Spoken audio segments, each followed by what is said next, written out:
Good morning, rise and shine, everyone. The March 29th, 2025 special meeting of the Select Committee on the Comprehensive Plan will come to order. It is 9:37 a.m. My name is Joy Hollingsworth. I am chair of the committee. Will the clerk please call the roll? Councilmember Moore, Oh, present. Council President Nelson, Present. Councilmember Rink, Present. Councilmember Rivera, Councilmember Saka, Here. Vice Chair Solomon, Here. Chair Hollingsworth. Here.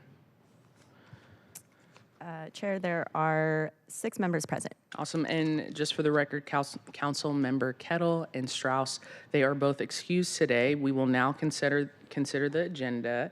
If there are no objections, the agenda will be adopted. Awesome. Today, we will only be accepting written public comment. Please drop off your comments at the front of chambers and send us your thoughts on the comprehensive plan to council@seattle.gov. After this meeting, moving forward, we will be accepting public comment, but we know that we wanted to get through a lot of the legislation that has been passed down and wanted to make sure that we had enough time because we have a full packed wonderful agenda. Okay, so couple things, reframing on the situation that we're in. We are required to pass House Bill 1110 through interim legislation. We've made this pivot because there are 6 appeals made to the comprehensive plan environmental impact statement. So we cannot vote on a comprehensive plan, and the hearing examiner resolves these challenges to the environmental impact statement. The Mayor's Office and Office of Planning and Community Development are here today to brief us on the executive's proposed interim legislation to House Bill 1110. So the executive has sent down, the mayor's office has sent down the legislation. So this is their proposal. Today we will learn more about what the executive's interim legislation includes, how it will be similar and different to the eventual permanent legislation, and for how long this legislation will be in place. We will also hear from the mayor's office on the recommendations of how the city implements mandatory housing affordability, also known as MHA. In addition, we will hear from consultants on the executive's sponsored 5-year evaluation report of MHA. So a couple reminders. Over the next few meetings until May 30th, we will learn about interim legislation. We will implement this by June 30th if all goes well, and it will come into compliance with the state mandate because we are on the clock with the state deadline. House Bill 1110 is a state-mandated legislation to create missing middle housing. This legislation will be in place until we pass a comprehensive plan and can work on permanent legislation to implement House Bill 1110. Obviously, this is not the most ideal situation when you're doing interim legislation, but it's the position that we're in. Council's on a tight timeline, and honestly, we're doing the best we can, and so we're going to move forward. After the public hearing we had on February 5th, due to severe weather, our office made a promise to honor the speaking order of those who were not able to speak at the end of that meeting. That promise will continue to be kept. We've been getting emails from folks who signed up. We had over 300 plus people sign up, came down in person, and we will honor that request to make sure that the people that did not get to speak during February 5th will be heard and you will be prioritized first. Public hearing will be prior to May 30th, and we will be announcing that date soon. Other than that, will the clerk please read item 1 into the agenda? Agenda item 1, overview of interim legislation to implement House Bill 1110 for briefing and discussion. Presenters are Brennan Staley from the Office of Planning and Community Development and Krista Vias from the Mayor's Office. And before we jump into your presentation, let me also state for the record, we have Councilmember Rivera joining us online. Welcome. Please introduce yourselves for the record as well, and you may begin your presentation. We're looking forward to it and your smiling faces. Thank you. Brennan Staley, Office of Planning and Community Development. Chris Tobias, Deputy Director of Policy in the Mayor's Office. Jeff Wentland, Office of Planning and Community Development. So thank you for that overview, Councilmember Hollingsworth. That was a really good description of the things that are in play right now. We have 3 presentations for you today. The first one will be going over the interim legislation that we need to pass to implement HB 1110 by the state deadline. The next presentation is going to be on the city's mandatory housing affordability. And the reason why that is getting teed up today is because it has relevance to the decisions you're making with regards to the interim legislation. And then we also have our consultants who recently conducted an MHA evaluation for our office here as well. While the evaluation that they completed was done for broader purposes, we think the information is indirectly helpful for you to take into account as you are making your decisions with this legislation.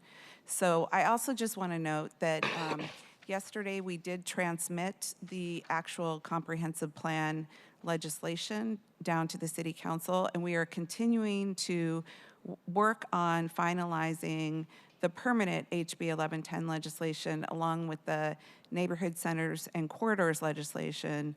And while that has been slowed down a little bit, in part because we had to pivot to creating the interim, and our law department is very busy working through the appeal process, we are still planning to send those down as quickly as possible in the event we're able to clear those appeals quickly. So with that, I want to turn it over to Brennan to go through the interim legislation. Great. So I'm going to give a very brief background on the new state requirements, an overview of the interim legislation, and then talk about some of the topics that are omitted from the interim legislation. So obviously the primary purpose of this interim legislation is to comply with House Bill 1110. It is also worth noting, though, that it would also implement changes to comply with a number of other state laws that have similar deadlines. 1293, which requires clear and objective design standards. 6015, which limits how cities regulate off-street parking. And then 1287, which has standards for electrical vehicle charging in new development. Again, very briefly, the key provisions of HB 1110. A lot of people focus on the density provision, which is important, but there are actually a lot of things that we have to comply with. The first is that we're required to allow 6 of 9 different housing types on all residential lots zoned for residential use, and those go from duplexes to sixplexes, but also include courtyard apartments, cottage housing, townhouses, and stacked flats. We're required to allow at least 4 units on all lots, or 6 units if those lots are within a quarter-mile walking distance of a major transit stop, or if at least 2 are affordable. Design review for affordable housing may only be administrative. Middle housing development standards and permit review processes may not be more restrictive than those for single-family homes. And then parking may not be required within a half-mile of a major transit stop. So there's a number of different things we have to comply in addition to those other bills that we're trying to comply with as well. And again, if these changes are not adopted by June 30th, then the state's model ordinance will go into effect. So talking a little bit about the geographic scope, obviously the primary zones that are affected are our neighborhood residential zones, including NR1, 2, and 3, and residential small lot. Those represent about 2/3 of the city. It is also important to note, though, that we are required, because of this legislation, to change low-rise 1 regulations as well, and there are a variety of things we have to do to support middle housing, regardless of what zone it occurs in across the city. And then obviously, again, the reminder of HB 1110 is intended to both create more supply of housing, but also to create a wider variety of housing types. And here's pictures of the 9 different housing types that they specifically had in mind. So the proposed interim legislation is much more narrow in scope than the permanent legislation that we'll be transmitting soon. The interim legislation only modifies those standards that are either addressed in HB 1110's model ordinance specifically or are otherwise necessary to comply with state law. Where the state's model ordinance is similar to the proposed permanent legislation, we are using the standards in the proposed permanent legislation. The reason for that is that the interim legislation creates a lot of uncertainty for home builders. It takes a long time to find a site, secure it, design property, get the financing, get the permit application in. And while a lot of big developers can kind of afford to wait out this period, the smaller ones really cannot. They can't afford to kind of stop making money for a while. So there's lots of projects that are being designed by people who don't know if that project will be subject to the interim legislation or permanent legislation. So we're trying to where possible, kind of align the permanent and the interim legislation to kind of minimize that confusion, both for home builders and also for city staff. Lastly, the interim legislation has a number of elements that are required for all interim legislation, including a context and rationale for why we're adopting interim legislation, the length of time the interim would be in effect, and that can be from 6 months to a year. Currently, it says 1 year. And then a work plan to prepare permanent legislation. So as we mentioned, the biggest changes are in our neighborhood residential zones and our 1, 2, and 3. This slide summarizes what is in the proposed interim legislation and how that compares to the proposed permanent legislation. On the first topic, the number of units allowed on a lot. This is the one area where the interim legislation is very different than the permanent legislation. Under the interim legislation, lots would be allowed to have up to 4 units per lot, or 6 if they're near major transit, or if 2 are affordable, consistent with HB 1110.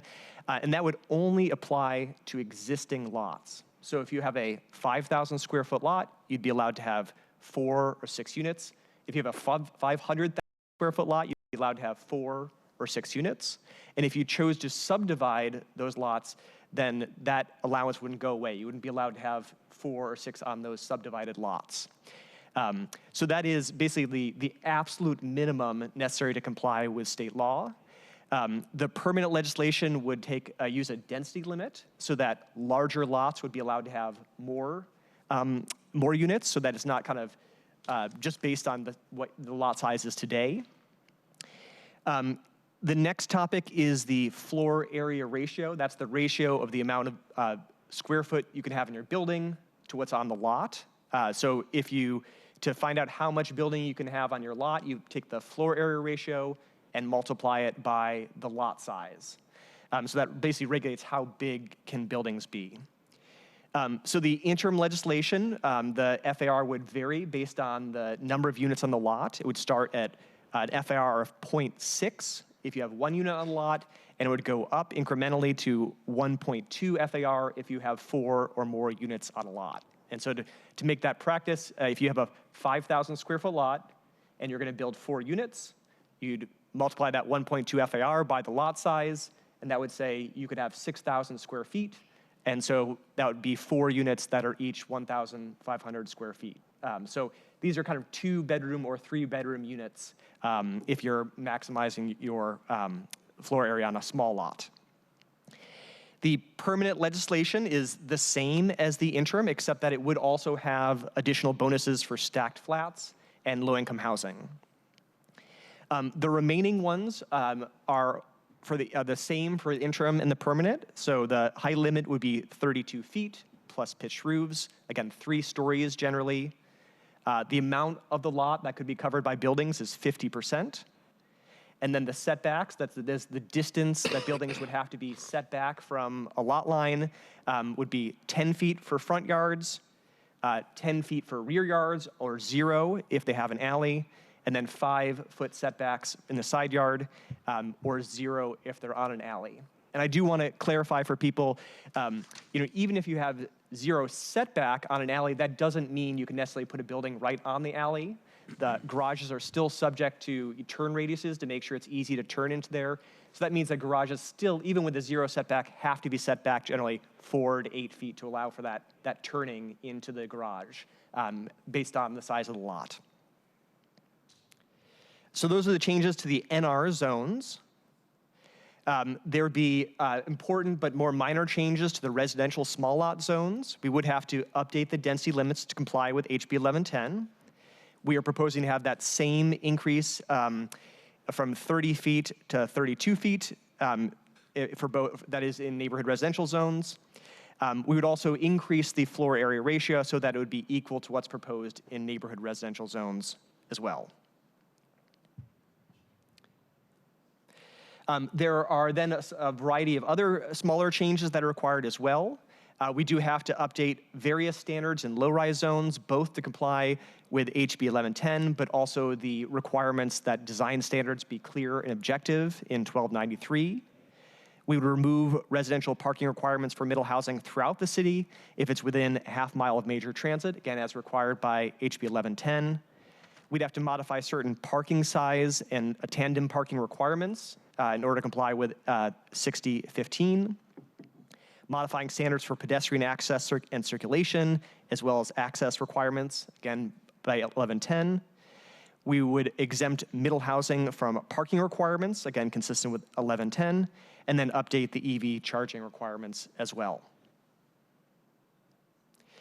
So it's very important to note that there's a wide variety of things that are in the permanent legislation that are not proposed to be in the interim. And again, the idea there is we wanted to do something that is to address those things that are necessary to comply with HB 1110 and not necessarily kind of feel all the other things we want to accomplish through this legislation. I certainly won't read all of these things, but just, at a high level, the permanent legislation includes a comprehensive update of neighborhood residential zones. It's the first time we've done that since 1987. So there's a really wide variety of things we'd really like to improve as we do that. And so there's a lot of things, again, not part of the interim legislation that we'll be talking about as part of the permanent. So that concludes my presentation, and so I'll turn it over to see if there are questions. I also just want to clarify that the things that we left out, it's partly due to constraint in terms of what we can include since our EIS is under appeal. So I just want to be clear that we would have made other choices had that not been the case. Awesome. Well, thank you for the interim legislation from our wonderful executive. I want to pause here and find out if there are any questions. This is the first smile that you all popped when I said we should smile. All you all looked at me scathingly. I'm just playing, just a joke. So I'm going to pause here to see if any of my colleagues have any questions. And I see Council President with your hand up. Council President, you're recognized. Thank you for this presentation. I have a question, and it comes up over and over again, so I'm just asking it now. How is frequent transit defined? So frequent transit is already a definition that's in our code. We've been using it for a while for parking requirements. It is a little bit detailed, but at a high level, it means that it is those stops that have service that is every 15 minutes during the weekday. And it's a kind of, I think, like a 10-hour period during the weekday. And then there also are some requirements for the weekend as well. Okay, so it has nothing to do with the number of bus routes or anything like that. It's basically 15. If you're there for 15 minutes, you're going to be able to get on something. That's right. Mm-hmm. Okay, thanks. Thank you, Councilmember Moore, followed by Councilmember Saka. Thank you, Chair. Thank you very much for the presentation. And then looking at slide 12, I guess, changes to the neighborhood residential zones.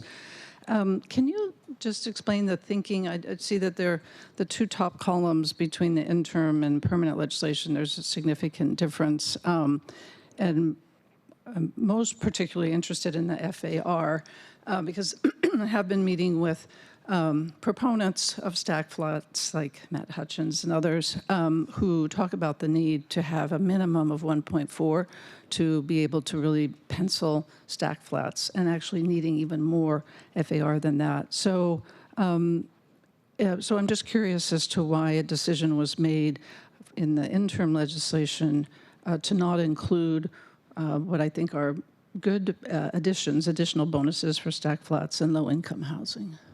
Yeah, I mean, simply with the goal of the interim legislation was to try and comply with HB 1110, and we got limited to those things that kind of were necessary to comply, and those stacked flat and low-income housing bonuses are not kind of necessary to comply with HB 1110.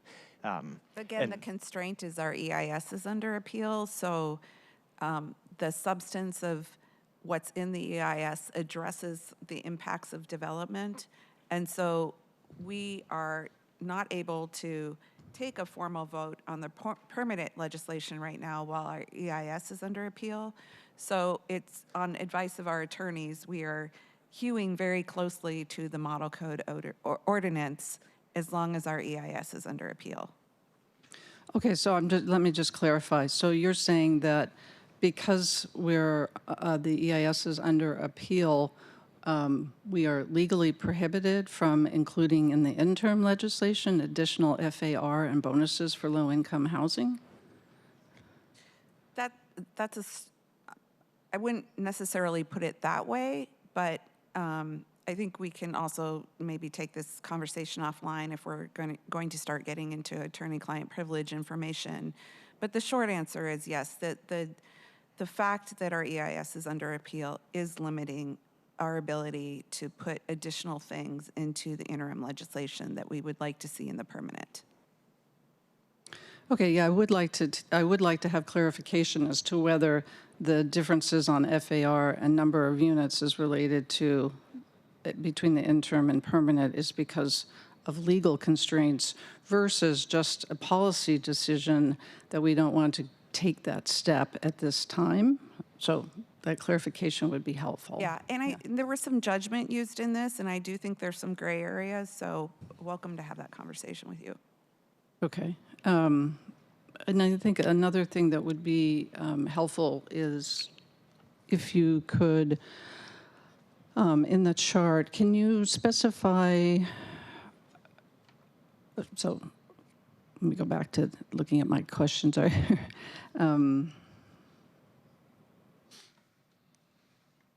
Same thing, I guess, with the thinking of 1 unit per 1,250 square feet. What is the range of lot sizes in Seattle neighborhood residential zones at this point, and a number of units implied? Yeah, I mean, there's a huge range of lot size in Seattle. I mean, you see lots as small as 3,000 square feet, and ones as big as 100,000, more than 100,000, multiple block sizes. So it's a huge range of different sizes, if that answers the question. Was there a second question, though? Mm-hmm. What was the other question, then? No, that was it. Okay. Thank you. And then my last question at this point is, so because we have this appeal process, if the appeal gets resolved before we implement or pass the interim legislation, is what we would be passing then considered the permanent legislation? No, regardless of the appeals, this is interim legislation. It's part of the kind of legal framework for it. It's in the legislation itself that it will expire after a certain time unless it's renewed or permanent legislation is passed. Okay, great. Thank you very much. Thank you, Chair. No, and thank you for that, Councilmember Moore. Could you go to slide 11, please? That the stuff that's not included in interim legislation, and I'm more than happy to take it offline, but some of those, and please correct me if I'm wrong, some of these are because potentially they're in the environmental impact studies, some might be a policy choice, but it's a mixture on this slide. Is that a correct statement? Well, I would say the approach, it's really the overall approach is, to try and hew to what is necessary to comply with HB 1110. I think that, as the extent to which it's policy versus legal, I think that is a question for the lawyers that we don't want to expound on their judgments here. Understood. Yeah. Yeah, no, good, but I like this slide because I think it helps us see what is not included, but that would be potentially addressed in the permanent legislation of House Bill 1110, and then what you just said, Brennan. So thank you. Councilmember Saka. Thank you, Madam Chair, and thank you for this presentation here. Quick question on the duration of the interim legislation. So the proposed interim legislation, I understand, is intended to survive and terminate for after 1 year. And so help me better understand the timeline, the anticipated timeline of the proposed permanent legislation. I know it's all hinges upon the various challenges, but help me better understand what's currently anticipated in terms of timeline for proposal. So We were planning on sending the permanent down in March, but when the appeals came in and there was a I decision to understand. pivot. Yep. Yes, so we are hoping to send that down in May. So you will have that in hand by May, hopefully. Our law department is pretty overwhelmed right now, so that is actually one of the issues with getting a quick turnaround review. And then the second piece, the corridors and neighborhood centers legislation might take a little bit longer after I had a conversation with the law department yesterday. Again, the appeals process is taking up a lot of their time right now. But we are also driving towards May, June transmittal for that as well, fingers crossed. So May for the first part, and then for some of the corridor implementing legislation, by June. Yes, and then the third piece we did transmit yesterday, which is the actual comprehensive plan with the future land use map in it. Thank you. No further questions, Madam Chair. Thank you, Councilmember Saka. And I see Councilmember Rink. You are recognized. The floor is yours. Thank you so much, Chair, and thank you today for this presentation. Our office is happy that the 1110 interim legislation aligns as closely as possible to this comp plan proposal, where we really can in order to promote stability. A couple questions for today. On slide 8, you're proposing a change from 1 unit per 2,250 square feet, the blanket 4 to 6 units per lot. Can you explain a bit more what the potential impact of this could be? Yeah, so sorry, just to be clarified, what is the difference between the interim legislation and the permanent legislation in terms of the outcomes and on site? Yes. Great, thank you. Yeah, so the difference is that the interim legislation would apply a certain allowance for a number of units that's based on what lots exist today. And so if you happen to have, 100,000 square feet of area, if it happens to be one lot, you get 4 units. If it happens to be, broken into 20 different lots, then you would get 100 units. And it also would kind of discourage a subdivision, because once you subdivided those into multiple lots, then you would lose the ability to have 4 units on each of those. Instead, you'd have the current allowance today of 1 unit plus 2 accessory dwelling units. The difference is that permanent legislation is that they would scale based on if you had more units, if you have a larger lot. If you subdivided, it wouldn't make a difference, so it'd be easier to kind of change things around. So there'd be a lot more flexibility and a lot more, it'd be based on you wouldn't be based so much on what the lot size happens to be today. Great, thank you for that. And would the interim legislation as is allow for all 9 forms of middle housing? It would, yes. Wonderful. And how can we work to make stacked flats pencil in neighborhood residential zones? Is the state legislation to reform condo liability laws a potential fix to this problem? Yeah, that will certainly be helpful, but the other factor is that our commercial building code kicks in after, I think, 2 units, is that correct? So that's another factor. It's just a really hard product to make pencil in neighborhood residential. And this is one of the reasons why we are proposing neighborhood centers and upzones along corridors, because those will allow for bigger multi-family buildings that are more feasible to be built. And so there might be a path forward with stacked flats as market conditions change, but right now it's not looking like we're going to see a lot of stacked flats in neighborhood residential zones. Unless we increased the zoning significantly to what is being proposed. Understood, thank you for that. And just 2 more questions. First, what can we do to increase the number of parcels that appear to be potential candidates for redevelopment to above 19% as referenced in the Eco Northwest study? So, I mean, that's a really good question. It's something that the mayor is really focused on in terms of looking at those levers that the city has control over to reduce the cost of building housing in the city.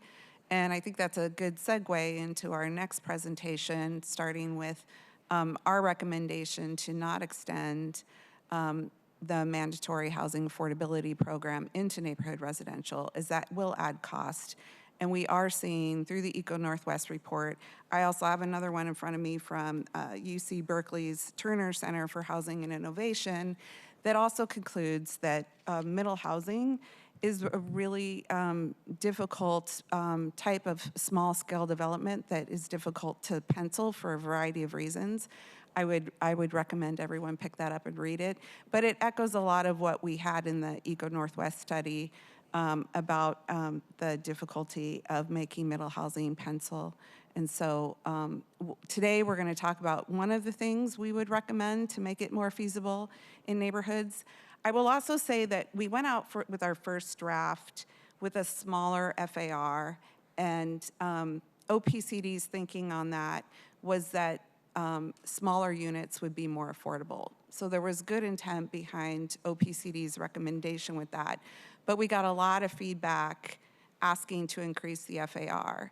And the positive about increasing the FAR is a lot more projects penciled under the larger FAR as well. So we were happy to make that change, but there's trade-offs with all of these decisions. Thank you so much for that. I'm going to hold the rest of my questions until after the MHA presentation. Thank you all so much, and thank you, Chair. Awesome. Thank you, Councilmember Rink. We see a hand from Councilmember Moore. You're recognized. Floor is yours. Yeah, thank you, Chair. I just would like to make a request that maybe we could have some of the stack flat builders come to the council table, because there's a lot of, I'm hearing one thing from this table. I'm hearing another thing when I meet with people who are developing stack flats, like Matt Hutchins in Spokane, about what the obstacles are, and a lot of it revolves around FAR, and also needing to having that additional density bonus of 4 floors for it to begin to pencil. So it seems to me there's a lot of interest in stack flats. There's a lot of misunderstanding about what does and doesn't work for incentivizing it. And I think we're at a juncture here where we have an opportunity to really do something kind of bold. Similarly, around the issue of courtyard cottages. And then the other thing that I would just like to point out is that we don't need to have, we can zone to, we can upzone without necessarily having neighborhood centers. So we can we can have the level of density, or excuse me, the level of FAR and height that we need throughout the city without necessarily having to place them in neighborhood centers. So it's not an either or. I just want that to be clear. Thank you. Thank you, Councilmember Moore. Can we go to slide 10 on that note? Or maybe it's slide 6, which shows all the options for... Is this one, or? No, it's the one that has all the options, potentially. Yeah, the pictures are different. I think it's number 6, slide 6, Okay, yes. yeah. So this is the goal, and this is what we want. And I have heard a lot of council members talk about stack flats and, how can we be able to promote that type of style and building and the code changes. And I know there's a lot of this and that. So I really appreciate Councilmember Moore bringing that up. It's a great suggestion regarding us having the people that are on the ground actually building these things to come and explain, hey, here are some of the barriers and challenges that they are having. But I just wanted everyone to see that photo because if you go to Eastlake in our city, Eastlake is full of different options: duplexes, triplexes, fourplexes, sixplexes, courtyards, stack flats. They have a bunch of different options. It's one of the only neighborhoods I believe is like, I don't think there's any single family housing in Eastlake. It's just a bunch of really cool options and great density. So anywho, just wanted to throw that out there. I know a lot of people really want that. We've talked about that. A lot of people are really excited about different housing options and density in our city that makes sense, especially that are accessible for folks. And so that's the feeling, that's the energy we're getting, that's the vibe, and we want to make sure that we're able to push that along as best as possible. And I know that is the energy from a lot of folks. So awesome. I don't know if there's any other questions so far. Seeing none, hearing none, I guess we will move on to the next presentation. Thank you. Oh, I have to actually have the clerk read the item in the agenda. Will the clerk please read item 2 into the record? Agenda item 2, mandatory housing affordability, or MHA, overview and proposed implementation for briefing and discussion. Presenters are Jeff Wetland from the Office of Community and Planning Development and Krista Bias from the Mayor's Office. Awesome. Thank you. We're looking forward to the presentation. And I apologize if I kind of read that a little slow. I had a reading disability as a child, and so I'm always trying to get over that. And for the record, I know that their names are Lish and Keatle. Yes, I mix those up because I do respect them. I work with them every day. They are phenomenal people. I know how it feels when people messes up their name, but the internet got on me for that. But I have a reading disability. I'm getting over that. So just want to thank them for all their hard work. They are in our audience today, and I just wanted to state that for the record. You may begin. Thank you. Great. Well, good morning, council members. Thank you for having us to give you an overview of mandatory housing affordability this morning. We're just going to do kind of a 101 level recap of how MHA works. And then we're going to talk to you about how MHA is proposed to be applied under the new One Seattle Comprehensive Plan proposal. And then we're going to talk about some ideas for how MHA could be improved in the future. So we'll start with the background here. What is MHA? So mandatory housing affordability. It's a requirement in Seattle that new development includes affordable housing in development or pays an in lieu fee for affordable housing development. Currently, MHA applies in the vast majority of the city's multifamily and commercial development areas. It's important to note that MHA is implemented when additional development capacity or an upzone is given with the premise that that additional value offsets the cost of an affordable housing requirement. And MHA is authorized by a state-approved inclusionary zoning program under the state's Growth Management Act. A brief history for you. This goes back roughly 10 years now, and it was one of the recommendations of a previous administration's Housing Affordability and Livability Agenda Task Force in 2016. It was then implemented in several areas initially where there was an existing incentive program or an ongoing neighborhood planning process. So the first areas were downtown, U District, central area, and the Chinatown ID, and uptown. And then in 2019, it was later implemented citywide in the remaining urban villages and multifamily and commercial areas of the city. And we'll show you a map in a moment. Since then, it has continued to be implemented whenever the city does an area-specific upzone. So some of those have happened in places like Georgetown, Ballard, some sites along Rainier Avenue. So the current practice is as the city makes upzones, we continue to expand where MHA applies. Just emphasizing this, how does it work? Just again, it's important to note that the affordable housing requirement is added when we're pairing it with an upzone that increases development capacity. And the bigger the upzone, the higher the affordable housing requirement, generally speaking. So the image is just showing you that on the left, before MHA is in place, maybe a developer could build a maximum of a 4-story building with about 40 units. The city provides an upzone. Now that developer can build a 5-story building with the added capacity in blue, and now they can build 52 apartments and would be required to include a portion of that as affordable. So this is the map showing you where MHA currently applies in the teal color. And you'll see that that's generally in the existing, under the existing comprehensive plans, urban centers and urban villages. You can see those outlines in black. And outside of those areas, the commercial and multifamily zoned land that is outside of those growth areas. MHA does not currently apply in historic district and shoreline areas. Those are places where we haven't been able to or done up zones. And it currently does not apply in the neighborhood residential, formerly single-family zoned areas, nor does it apply in industrially zoned areas.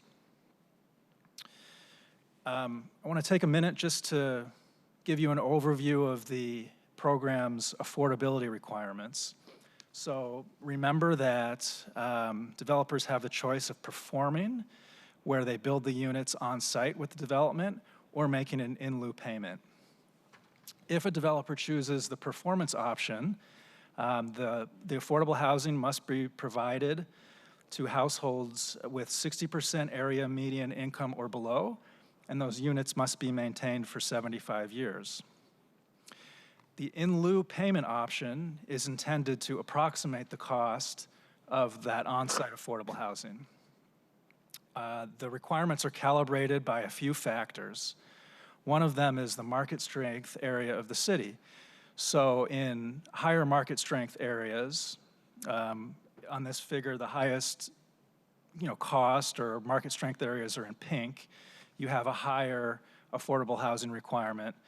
In the medium areas, it's a little less, and in the low market strength areas, it's a little less. So the percentages of homes a developer would have to include range from 5% in the chart on the low end to a maximum of 11% on the high end. The other factor that varies the requirement is how big the upzone was. So that's indicated by an M, M1, or M2 suffix after the zone. And it basically means if an area got sort of a one-notch upzone, like a one-story addition, it would be an M-level MHA requirement. If the area got a bigger, say a two-step upzone, it would be an M1 level requirement. And if the area got a really big upzone, you would apply the highest M2 tier requirement. So you can see those amounts in the chart on the bottom. Oops. You may ask, well, how does the city produce affordable housing with those proceeds? And this is just giving you an example. Those dollars go to the city's Office of Housing, and every year the Office of Housing combines those revenues with other sources, and they give awards to nonprofit housing developers to build whole buildings of affordable housing. And to date, MHA has yielded 4,702 of those affordable units. The image is an example of the type of building that the Office of Housing funds. This one is in the University District. And you'll see a building like that in pretty much every neighborhood in Seattle that OH has funded. While most developers have chosen to do the payment option, developers have also provided 404 affordable units on site through MHA. So that's what you're getting by the MHA proceeds that the city receives. Okay, I'm going to pivot now to how the executive is proposing to expand MHA under the One Seattle plan. You've seen this map once before, and what it's showing you is we're recommending to basically continue the current practice of extending MHA to new areas that are upzoned for multifamily and commercial development. So under the proposed One Seattle plan, those are going to be the new neighborhood center areas, those walkable, livable neighborhood centers. There'll be 30 or more around the city, as well as expanded urban and regional centers and the frequent transit corridors. Those areas are indicated in orange on the map. We're proposing to continue to apply MHA in those places, and that would increase the acreage of MHA in the city by 21%. You can see the acreage is listed in the table below.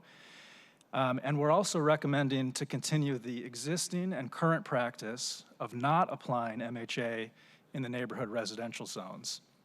Before you go on the next slide, Jeff, I want to recognize Councilmember Rivera has joined us in person, and I believe you have a question, Councilmember Rivera. Thank you, Chair.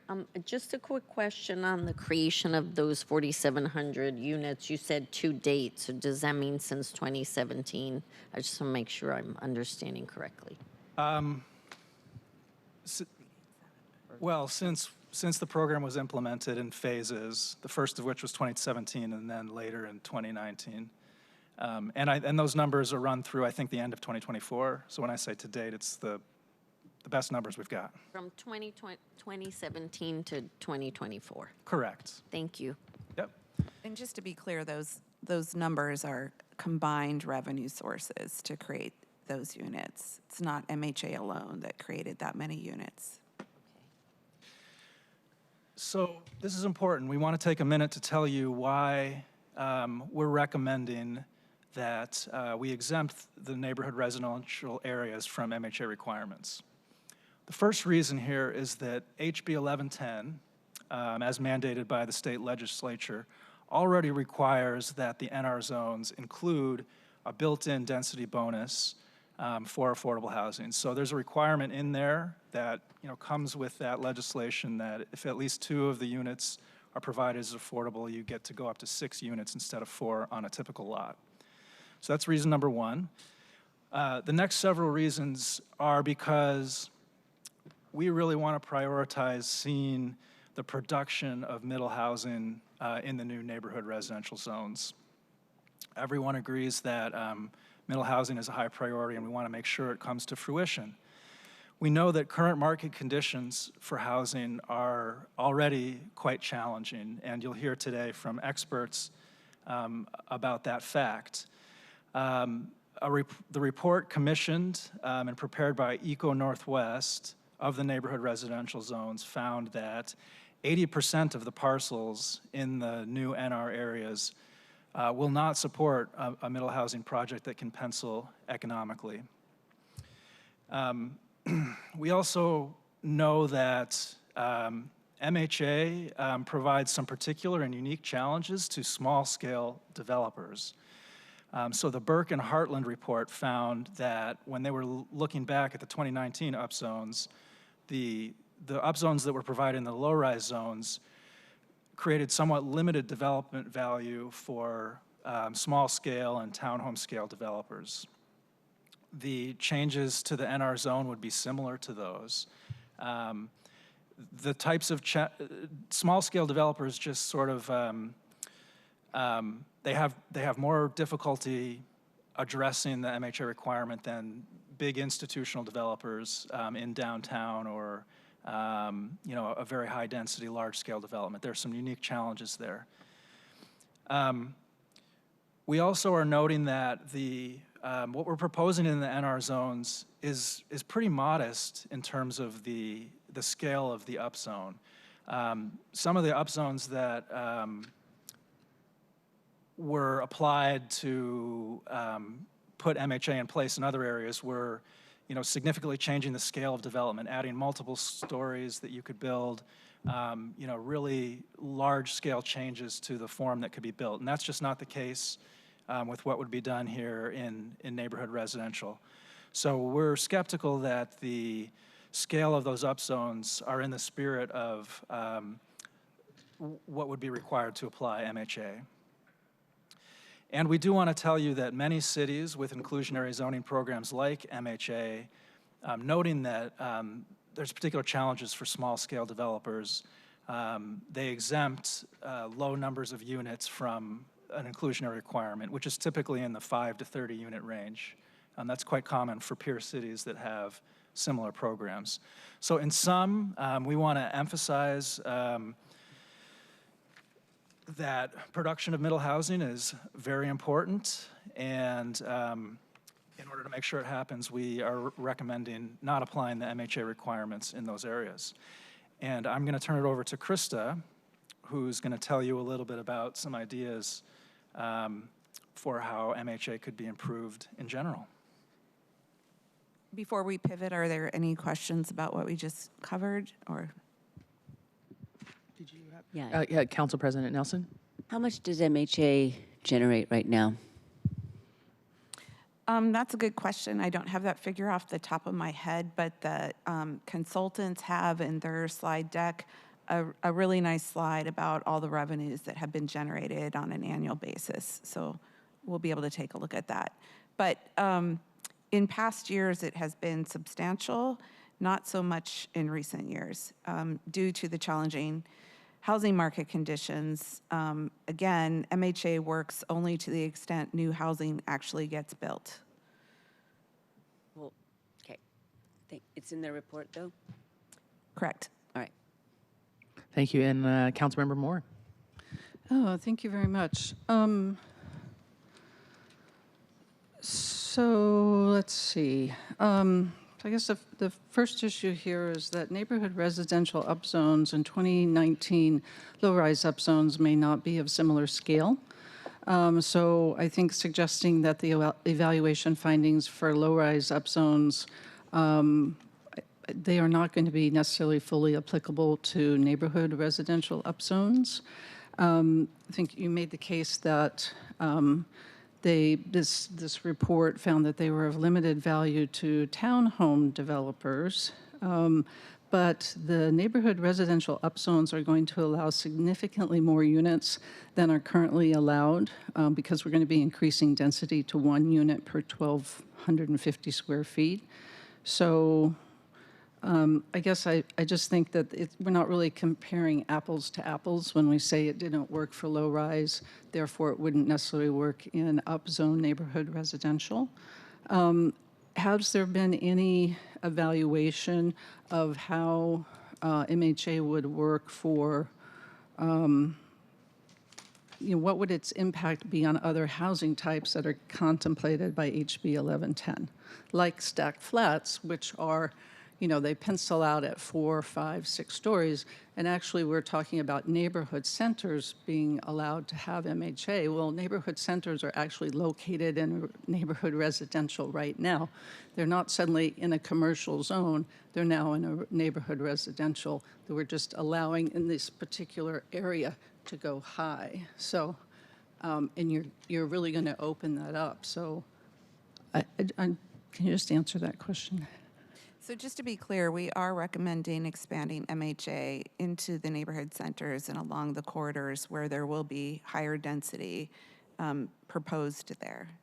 Right, but you're recommending that it be in a neighborhood center. My point is neighborhood centers are located in neighborhoods, so I guess it doesn't make sense to me to say that MHA isn't going to work in neighborhood residential when in fact you're including it in neighborhood residential. You're just you're just designating a small piece of that neighborhood residential neighborhood center.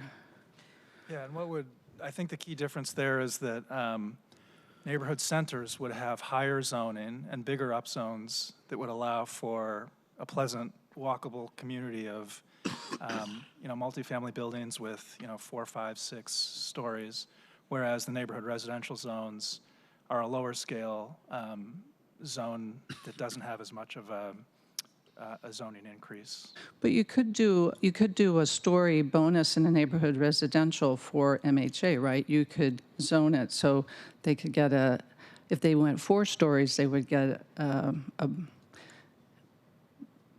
if they did MHA, they could get a 4 or 5 story bonus in a neighborhood residential. Correct? I mean, that's a policy choice you can make. That's not how our program is currently structured. We are proposing a stacked flat bonus in HB 1110 areas as part of our permanent HB 1110 legislation. But the Echo Northwest study shows that those are very difficult to pencil. So we would not recommend layering on additional fees to those projects, given the difficulty of making stacked flat pencil. Well, again, and that goes back to my point about we need people who are building stacked flats at the table to actually talk to us about that. But the other piece to this is, and nobody's answered the question, what's the return on investment that most of the private developers are getting? Because my understanding is in the past, when they were building, they expected 15 to 20% return on investment, and they're still seeking those kinds of high-level investments.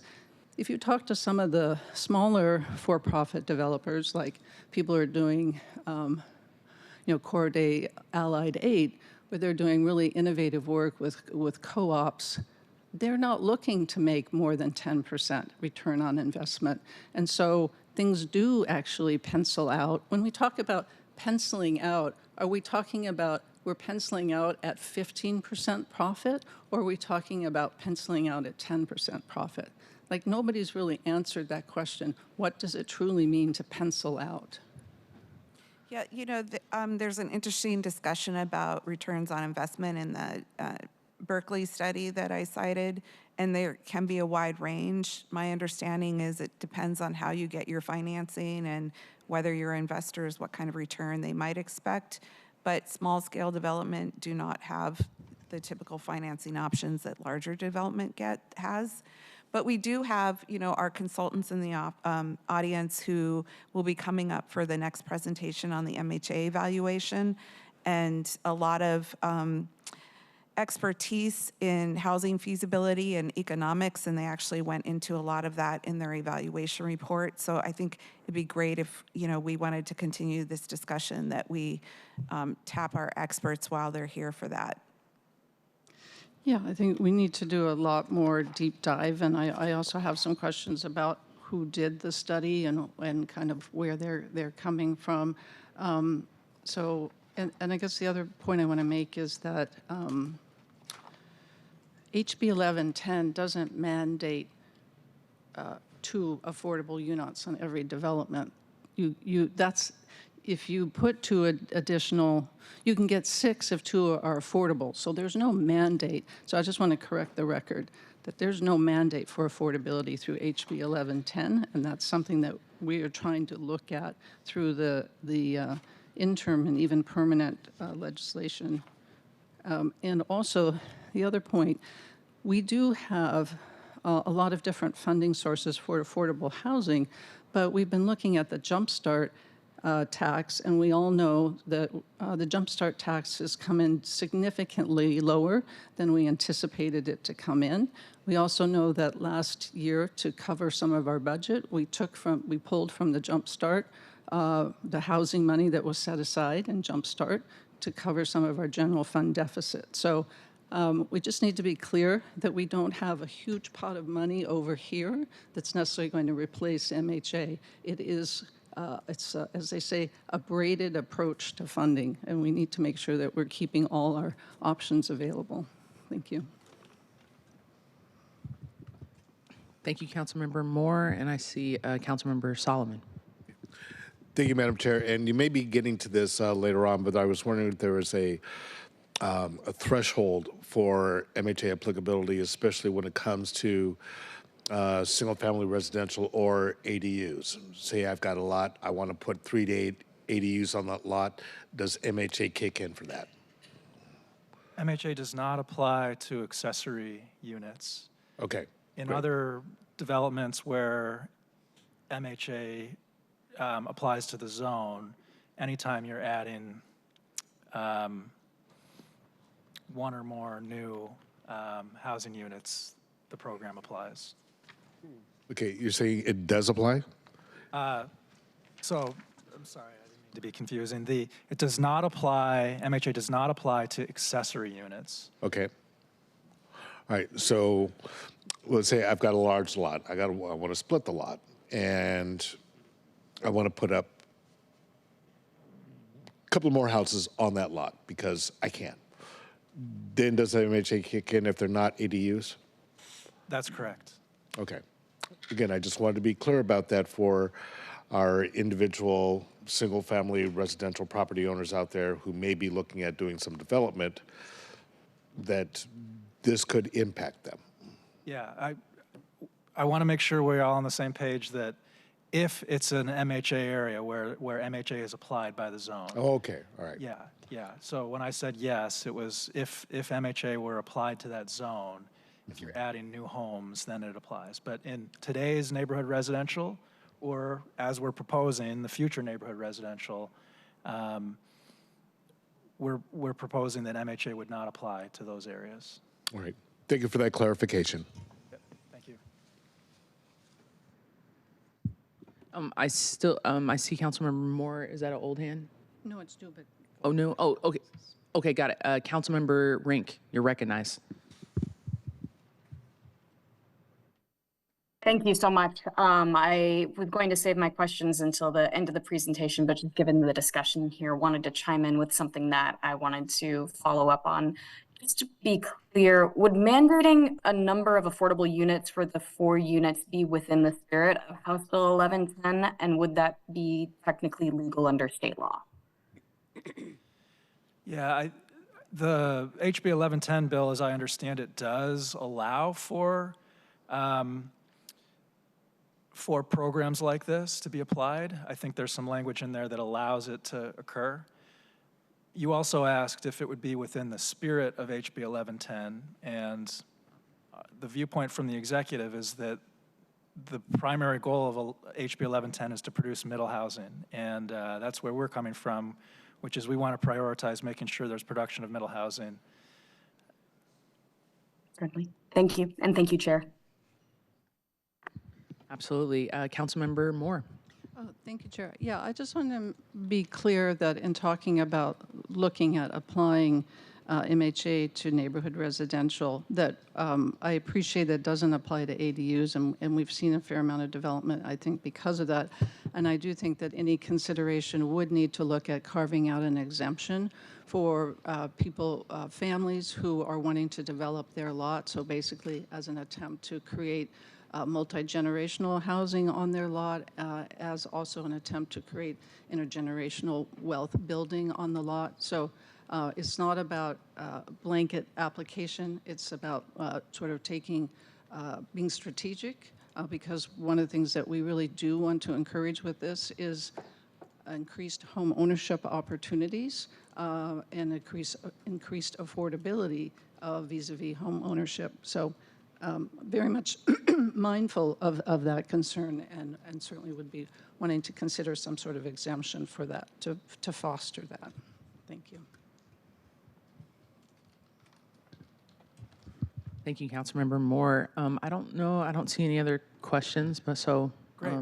Yeah, So continue. we want to tell you a little bit about some ideas for improvement, and then we also have the technical consultants to hear from today, so we'll move forward. Yeah, I just want to speak to this slide very quickly because the consultants are also going to cover a lot of this. But last week, the mayor sent all of you a letter when we released the MHA evaluation discussing next steps. We would like to pursue some of the recommendations in the evaluation. They're listed out here. And we think these will help make the program stronger, while also ensuring that it's not having negative impacts on housing production. So I won't go through all of these. I just wanted to flag for you that we are interested in pursuing these, and we're happy to work with the City Council on the next steps associated with that. But at this point, I'd like to have the consultants come up, and they can explain more about where these recommendations came from and why they're making them, and just their work in general on the evaluation for MHA.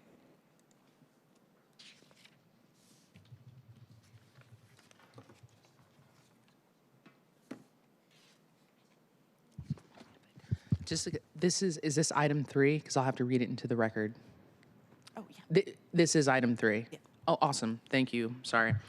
Appreciate that. Just want to make sure that I follow the rules. All right. Will the clerk please read item number 3 into the record? Agenda item number 3, mandatory housing affordability panel for briefing and discussion. Presenters today are Kevin Ramsey from Burke Consulting, Lee Stryer, Heartland Consulting, and Krista Vias from the Mayor's Office. Awesome. Thank you. And I know we're getting that piece up. And while we're waiting, if the sun blew up right now, we wouldn't know for 8 minutes. That's how long it takes for light from the sun to get here to the earth. So you have 8 minutes. We wouldn't know. Cool, interesting fact. I just thought, it was like, you know, we don't want the sun to blow up, but if it did, we wouldn't know for 8 minutes. I think it's kind of cool. I don't know where to go with that. Okay. Oh, we could. We can't, and I don't think Seattle would know because we never get sun, never see right? the So sun, we wouldn't so know how where would the we sun know? is, right? All right. Please state your name for the record, and you can go ahead and jump into the presentation. Even though if you've already stated your name, we just need everyone to do it again. Thank you. I'm Kevin Ramsey with Burke Consulting. I'm Lee Stryer with Heartland. Thank you for having us today to talk about this work. So as Jeff and Krista have mentioned, Burke and Heartland were contracted to jointly conduct an independent evaluation of outcomes of the first 5 years of Seattle's MHA program. So looking at outcomes over, historic outcomes of the program, how has it been performing? I just want to give a little bit of information about our firms and our background, and then we'll get into the evaluation. I work with Burke Consulting. We're located here in Seattle. We've been around for over 35 years now. We're an interdisciplinary firm. We do a lot of public sector consulting in housing and land use policy, financial and economic analysis, data analysis. Area of expertise is housing and land use policy analysis, as well as program evaluation. And Heartland, we are also a Seattle-based real estate advisory firm. We've been around a little more than 40 years now. We work with public and private clients, both nonprofit and for-profit on the private side. And we primarily work with real estate advisory, land development, building development, also in brokerage and asset management for existing assets. So we kind of cover a wide range of real estate development advisory activities. Awesome. And before you continue, I apologize. I just want to let my colleagues know, please raise your hand during this presentation throughout. I know it's a lot of content and it's really heavy. So if you have any questions, please just go ahead and feel free to raise your hand and I'll recognize you. Thank you. So Jeff did a great overview of the MHA program as it currently exists. So I won't go into those details again. I did want to emphasize one point, though, which was really central to our evaluation, and that when the program was created, a big goal that they had was for MHA to have either a neutral or even positive impact on the total housing production in Seattle. So trying to balance out like the costs of complying with MHA and providing the affordable units or the fee with the benefits of the increased development capacity with the goal of not impacting housing affordability or housing, even market rate housing production at all or even increasing it over time. When we were hired for this work, the city staff developed a long list of evaluation questions. I won't read through all of these, but these came from various city departments that had an interest in this evaluation. So the report is very comprehensive. It looks at a wide variety of different questions. Obviously, we're not going to get into all of them today, but I do want to emphasize three kind of overarching questions that are a big part of our focus in the executive summary and in the presentation today. One, does MHA impact the rate of market rate housing production? Two, how should the city weigh the benefits of new affordable housing that's generated through MHA against any possible negative impacts on market rate housing production? And lastly, what policies should the city consider to balance these trade-offs? So we'll be talking about these themes today. And we'll start by looking at our findings and specifically focus on the impacts to market rate housing production. And I'll hand it over to Lee here. Thanks, Kevin. So if you recall, back in 2019, we were in a pretty strong kind of development environment. MHA, since then, is only one of several factors that have negatively impacted market conditions. I say negatively in terms of it is an extra fee, so if you're only thinking of it from a market-based profit perspective, there would have a negative impact when you charge a fee. It's not a policy statement, it's an economic statement. But there have been several other factors since 2019 that have negatively impacted market conditions, and we've tried to lay that out in a timeline here. There are also, some of these things are within city control and other things are beyond. Obviously, one of the items in here are responses to the COVID pandemic, and the COVID pandemic is clearly beyond anyone's control. A significant rise in construction costs, both related to inflation as well as supply chain impacts, et cetera. Obviously, those are beyond city control. MHA adopted in 2017 and 2019, along with the Seattle ADU reform in the NR zones, which we've talked about also in 2019. Changes to the Seattle Energy Code that have taken place over the last few years that have impacted cost and design. There's also been state ones that are beyond the city's control that have been added in. And then, obviously, in the last couple of years, you've seen a pretty significant impact in terms of the increase to interest rates, which really impact borrowing costs. Shown here on this chart, that's the short-term rate, which is typically what construction loans are pegged to.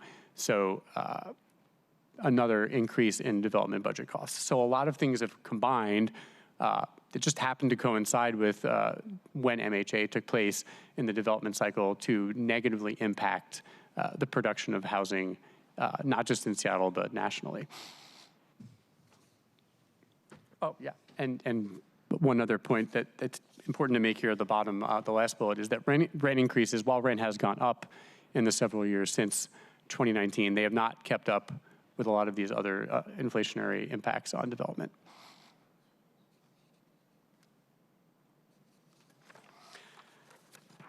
Now this slide has a lot of charts in it, so happy to answer any questions, and I'll try to walk through this kind of at a high level. There's three different sections here. There's low fee areas, medium fee areas, and high fee areas. And within each of those fee areas, you have different designations depending on the upzone, the M, the M1, and the M2. This is looking at two different time periods. You have 2019 and you have 2024. And what we are looking at is a typical mid-rise project. There's also obviously low-rise projects and high-rise projects. For the purpose of this slide, we focused on a typical mid-rise project. You might ask, what is typical? There's obviously properties where, due to location or lot characteristics, the economics could be worse or better than this.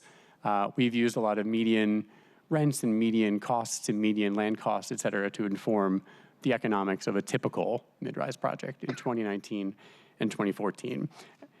We've identified a typical threshold for feasibility. I know that question was asked before, of 15 to 20%. There's obviously investors and developers that might accept lower returns, impact investors, et cetera. They're a little bit more limited in number, but we focused on this kind of more generally market prevailing 15 to 20% investment target for penciling, as we were talking about before. And generally, developers will not proceed with a project upfront unless they're penciling it out to have a minimum rate of return. And what you can see here is that in 2019, in low fee, medium fee, high fee, all the different ranges, a project would pencil either if you removed MHA, which is all of the blue charts, or even up to the highest M2. And then you look at 2024, and you say that the same typical project is not feasible, even without MHA. There's a little bit of, you might ask, well, what does this mean? And that's a robust discussion can occur, but what we're seeing in great times in a very booming development market, and when a lot of the studies were done that informed the fee rate setting, it made sense. And projects were penciling and things were being built, and you can even see that later on when we show the revenues that were generated. And right now, even if you removed MHA, the development conditions still make it quite difficult for many or most projects to pencil out. However, there are also likely to be time periods in between boom and bust where the fee could provide kind of a go, no go factor of decision making. If you look at the high fee area in 2019, you have an 8% difference in IRR between, let's say you had no MHA versus the M2. You could be in a paradigm where returns are in that closer to that 15 to 20% threshold, where a very high fee might impact go, no go. So at the margins, it is likely that the size of the MHA fee, particularly a larger size of the MHA fee, would inhibit the production of market rate housing. But it's a constantly moving and influx situation. So I imagine there might be some questions. There's a lot of info on here, and happy to answer those. I think we're just taking it all in. Yep. Yeah. Yep. But we will pause. I don't know if anyone has any questions on that, but I think as we're moving through the slides, probably people will have some more questions. So thank you. And here, this is a little bit simpler. This is just the MHA fee as well as other development costs as part that make up kind of the total development costs of a project. And I don't mean to cut you off. I'm so sorry. There is some questions for the previous slide. I apologize. There are, yes. My apologies. I saw Councilmember Moore. I don't know if it's Councilmember Rivera or Moore. Do you want me to go? Yeah, thank you. Thank you, Chair. I want to make sure I'm tracking this on this slide. Can you remind us what the low fee, medium fee, high fee area means? Yes, so those were outlined in the map that were shown before, and the low, medium, and high. And you're more the experts on the definitions, but they were defined based on market conditions. So a high fee area was where rents are higher and land prices were higher and development conditions were the most ripe, and low fee areas might be where development economics were not as robust. And when the city created those maps, they were based on development conditions at the time, and a lot of thought was put into what levels of fee might impact development, so that you're not impeding the creation of market housing too much by doing it. So, and basically that just means throughout the city, there's some areas where it's going to be more expensive to build than others. I mean, is that And the fee is higher in a high fee area. The fee that's charged for MHA if you choose the payment option or performance, you need to include additional units, as Jeff was talking about before. So that's why there's a difference between the low and the medium and the fee in this chart, because the costs related in a high fee area are higher cost to the developer than in a low fee area. Higher additional costs due to MHA. and So it's not a development, I mean, development costs are the same throughout the city. It's just in certain areas, it's in more desirable areas or something. What's it based on? I mean, a lot of it was driven by market rents. If you look, Capitol Hill and Queen Anne are definitely in the high areas, and other areas where you see less development and rents are slightly lower would be in the low fee areas.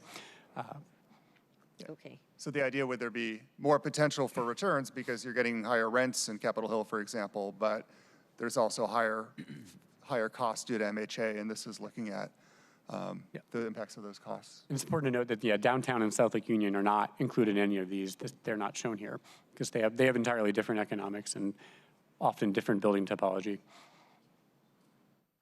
Okay. All right. Thank you. Councilmember Moore. Thanks.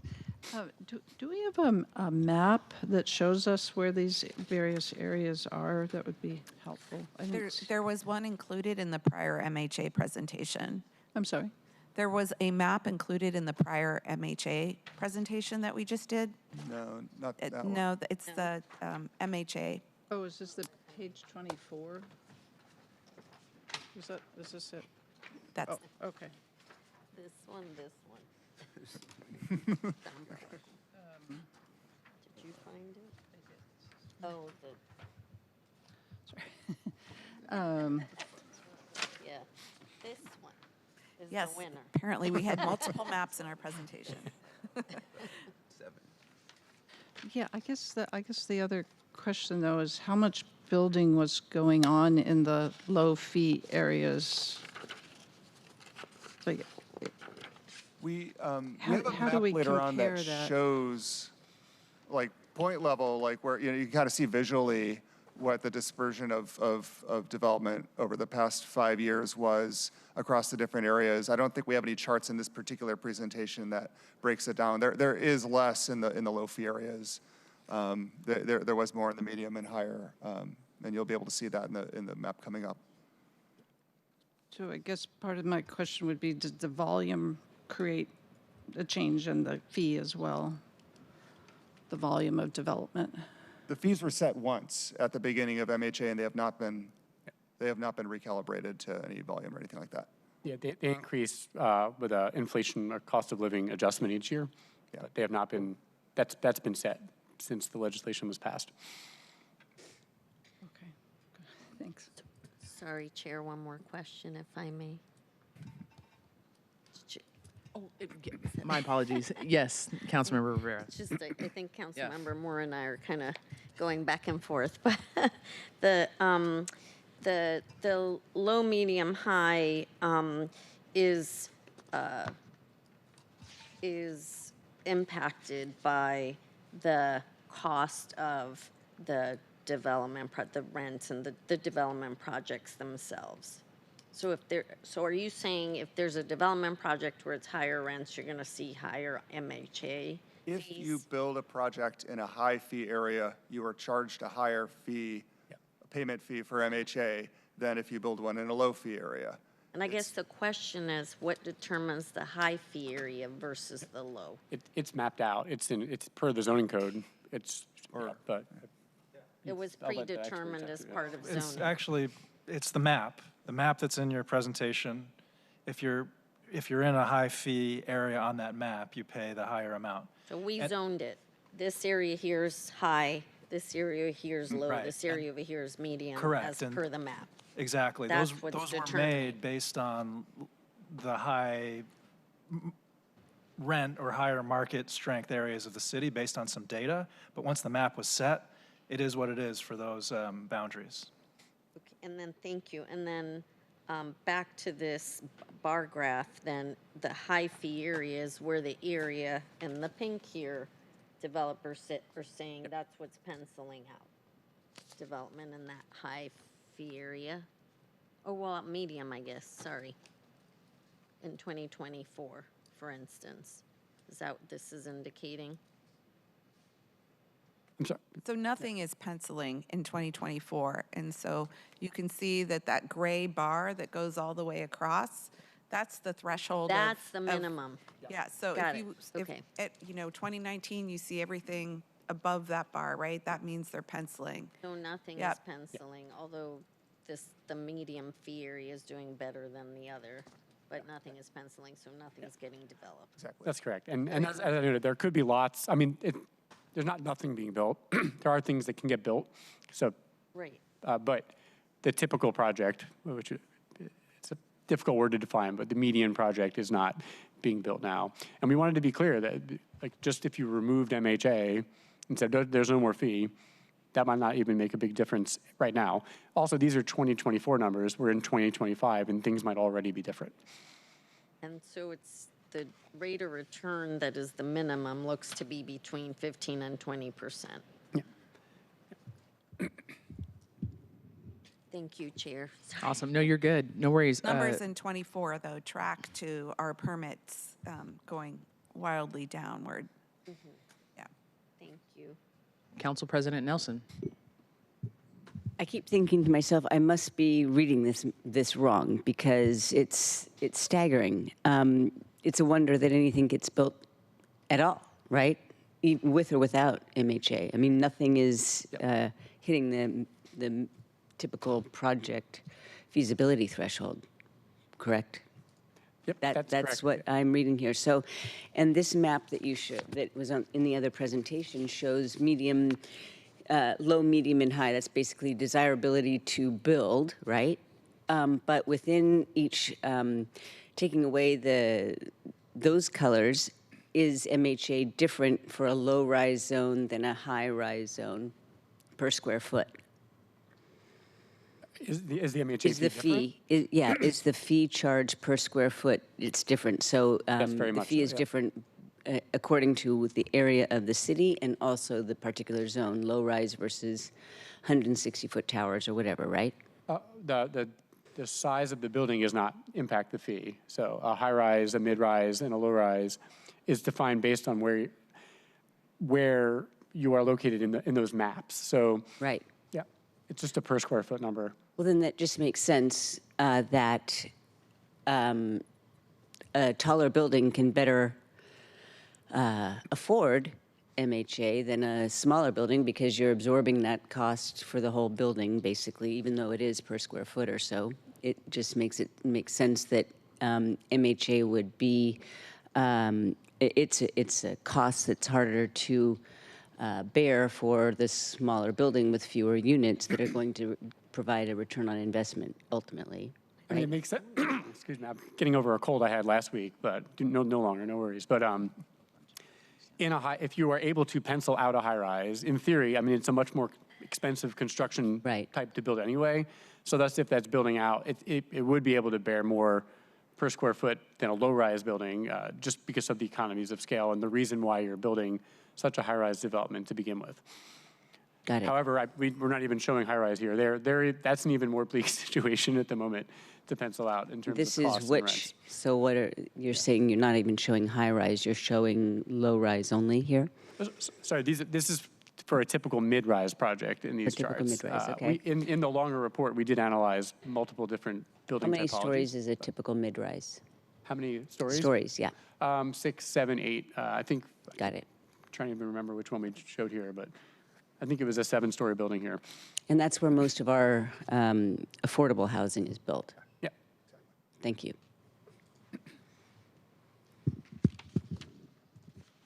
Awesome. Yeah. Next slide. Thank you.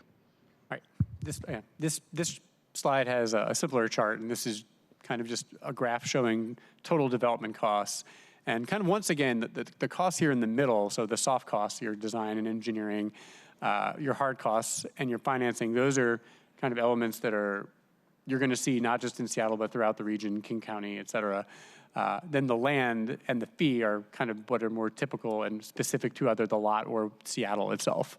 And you can kind of see that it's a pretty small share. The MHA fee was $22 a square foot, a built square foot, not per land, in 2019, and on the average in 2024, 28 per square foot.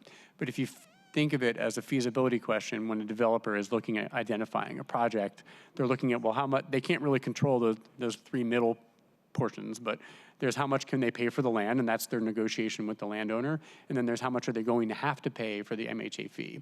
And you can kind of combine those fees, cost, the land cost and the MHA fee, into will this project pencil given the more certain, if you want to call it certain development costs in the middle.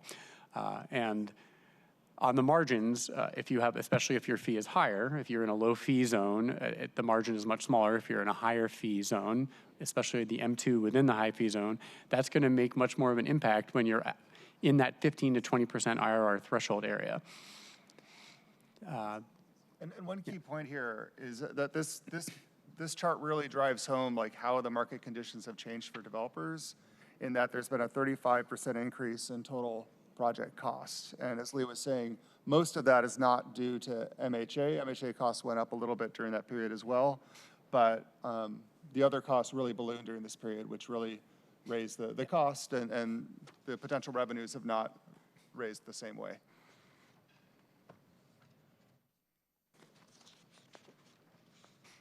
I see we have a question from Councilmember Moore. Thank you, Chair. What's included in the hard construction costs? The reason, well, two questions. One is you say the MH fee was 4.9% of total development costs in 2024. What was it in 2019? And then also the slide 7 or 39, conditions that have changed significantly since 2019 are new building codes for energy efficiency, increased costs, plus construction costs going up. So I guess my question is how much, what was the percentage of MHA for total development costs in 2019? B, what are these hard cost constructions? What are the hard construction costs, and how much do the energy efficiency increased costs add to this picture as well? So the hard cost construction includes all cost materials, labor. It includes Washington State sales tax as well. So basically everything you're paying to the general contractor to build the building. And that's obviously, as you mentioned, impacted by the energy code. It really would depend on the type of construction. We didn't necessarily study exactly how much the energy code has to do with it, because it's not just Seattle City code, there was also state code. And you ask 5 different general contractors, they'll give you 5 different answers. And that's not to malign them, that's just every project is designed differently, every unit has different needs, how many bedrooms, how many bathrooms on a per square foot basis. So sorry to sound like I'm hedging, but it's a bit of a difficult question to answer. But general contractors would give a better answer on that. Okay, thank you. Is that there's, energy, as you saw on that chart earlier on, like construction costs outside of energy codes went up significantly. We show that they went up 70% between 2015 and 2024. So a lot of it is just the non-energy code related increases in construction costs. Yeah. But I think it would be helpful to have that breakdown, because basically we're talking about a difference of $6 for MHA, which is a significant piece of how we're able to build and provide affordable housing. And sort of the underlying argument here is that $6 is what's tipping us and leading the city to back away from its commitment to MHA. And I think we need to be looking at what are the other costs that are contributing, because the development of affordable housing, in my opinion, I'm sure in the opinion of my colleagues, is as equally important as ensuring that we have energy efficiency. And yet we've determined that energy efficiency is a cost that we will require our developers to absorb. So I think we need a policy discussion about whether we think $6 to ensure that we continue to have affordable housing in this city is a cost that we think is appropriate for our developers to absorb and reduce their return on investment a little bit. And I guess I'm unconvinced that the $6 is really across the board going to be the thing that prevents affordable housing, particularly when you look at you say on your next slide, there's no clear evidence that housing production declined in Seattle following adoption of MHA compared to peer and neighboring cities. So Chair, do you mind if I address those comments? No, absolutely. Yeah, Please do. I would just like to be really clear. We do not consider our position on this as backing away from MHA. As we explained earlier, we are proposing to expand MHA area by 21% with the upzones in the neighborhood centers and along the corridors. So this is consistent with past city practice and policy. What we are not recommending is to apply MHA in neighborhood residential zones for a variety of the reasons that Jeff walked through earlier. But some of those are, as we are seeing, this is a really difficult environment right now for housing development. And we want to make sure that the infill that we hope to see under HB 1110 has the support that it needs to happen. We see from the Eco Northwest report that only 19% of parcels in neighborhood residential zones will actually be feasible for HB 1110 type development. So we really don't think adding on additional fees like MHA make a lot of sense in small scale development. So this lead up in here is the evaluation and was not actually part of our reasoning or rationale the last couple slides we've been talking about. I think the point Burke and Heartland are trying to make here is that overall, MHA has not had a negative impact on housing production in the last 5 years in the areas where it's been applied. And I think that's their central point. But they'll get more into the impacts on low rise, and there has been some negative impacts to low rise from MHA, which is of concern to us because that very closely tracks to the kind of development we're going to see in neighborhood residential. And do you mind if I address the $6 a square foot, just to clarify that? Because I understand why it's presented a little confusingly, and we are not saying that $6 is having a dramatic impact. We're saying that having a fee in general, be it $22 in 2019 or $28 a square foot now, on the margins could have an impact on a developer making a decision in the current market dynamic. Those fees were set in a different dynamic in 2017 through 2019, and now you have a different one. So if you look at one of the recommendations that Krista had mentioned earlier, and which we'll get to later, is to maybe revisit as conditions evolve how to set that fee so as to continue to have the MHA fee, but not inhibit the creation of market rate housing that is needed to generate the fee. I just have a quick so this One second, Council President Nelson. Did you have a follow-up, Council Member Moore? Yeah, I just think that we have a disagreement here. I see that we have an opportunity to actually expand MHA thoughtfully to neighborhood residential. And I do think, I do feel that there is a backing away from MHA. There's a talking about recalibrating the fee in across the board, not just to smaller projects. So I'm pleased to hear that the executive is fully supportive of MHA and is not backing away and is looking for opportunities to expand it. And I just think that we need to work together to look at how we're going to open up this city to tremendous development and density, which is good, but we need to make sure that we're utilizing all our tools. And MHA is a powerful tool. It can be tweaked, but to just simply say it shouldn't apply across the board in particular neighborhoods, I think is a missed opportunity. And again, it's a calibration of what are the costs that we consider valuable in this society. Thank you.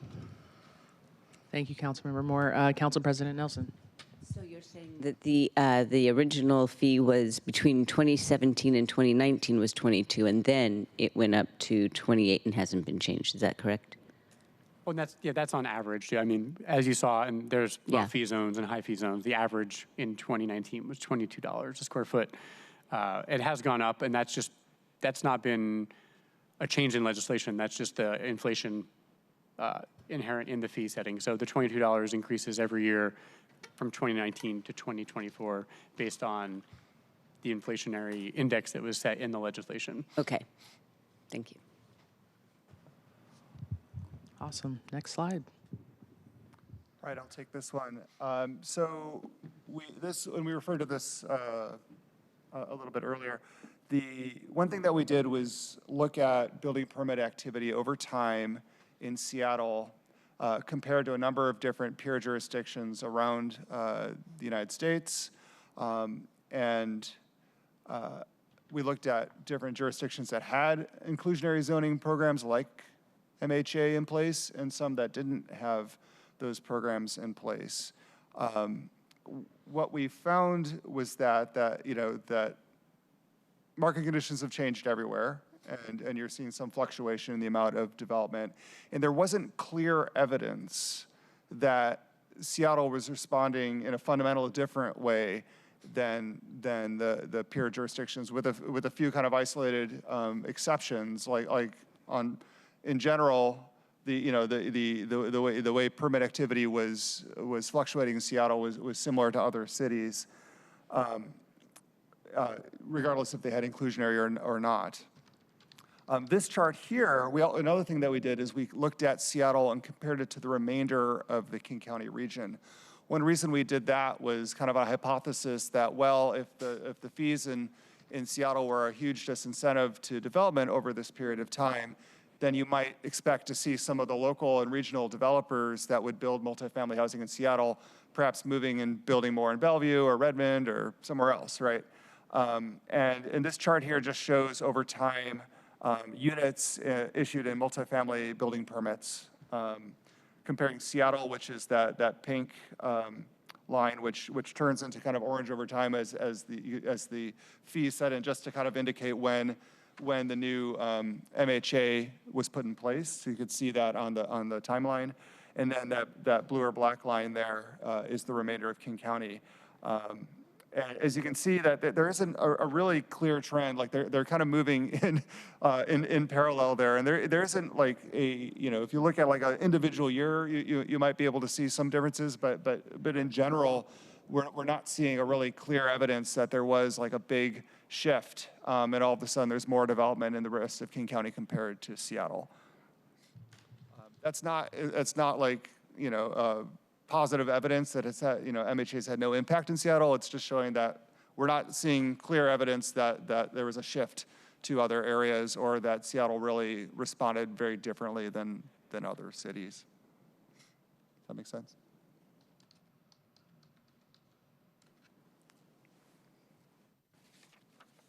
I'll start with this one, and then Kevin might chime in as well. So this is talking about low-rise, getting into a different housing typology, and starts to get closer to that discussion between the LR zones and the NR zones. The low-rise housing production has shifted to the neighborhood residential zones following the adoption of MHA for a variety of reasons. We did note that there was ADU reform in 2019 that passed almost around the same time, and that definitely had an impact. But prior to MHA, townhomes were the predominant form of development in low-rise zones. You were allowed to do stack flats of a certain height, apartment buildings, small apartment buildings, but townhomes were the predominant form. The upzone provided in the LR zones provided limited value for townhome developers. There's not many developers that would build a 4-story townhome. It's not necessarily something that the market is looking for, but the MHA requirements increased costs. There have also been other increase to townhome costs that are very building code specific as well, that have negatively impacted that. So we wanted to note that. But on a low-rise project, the MHA fee, while it's the same per square foot in a low fee, medium fee, high fee, compared to a mid-rise project, as we were talking about before, on a smaller project, on a per square foot basis, it has more of an impact, especially on smaller developers that are paying that fee. As noted, in 2019, Seattle adopted the ADU reforms that enabled a new low-rise housing product type in the NR zones where MHA is not imposed. And while those are a different product type, there's more detached in those zones and not townhomes per se. A lot of the builders that are building the product are the same. So they're making a choice, do I want to build in the LR zone or do I want to build in the NR zone? And they have voted to go to the NR zones with their projects. So the combined impact of these changes has prompted that to happen. So what so the idea is that there's a cohort of developers of townhomes. They kind of specialize in this product.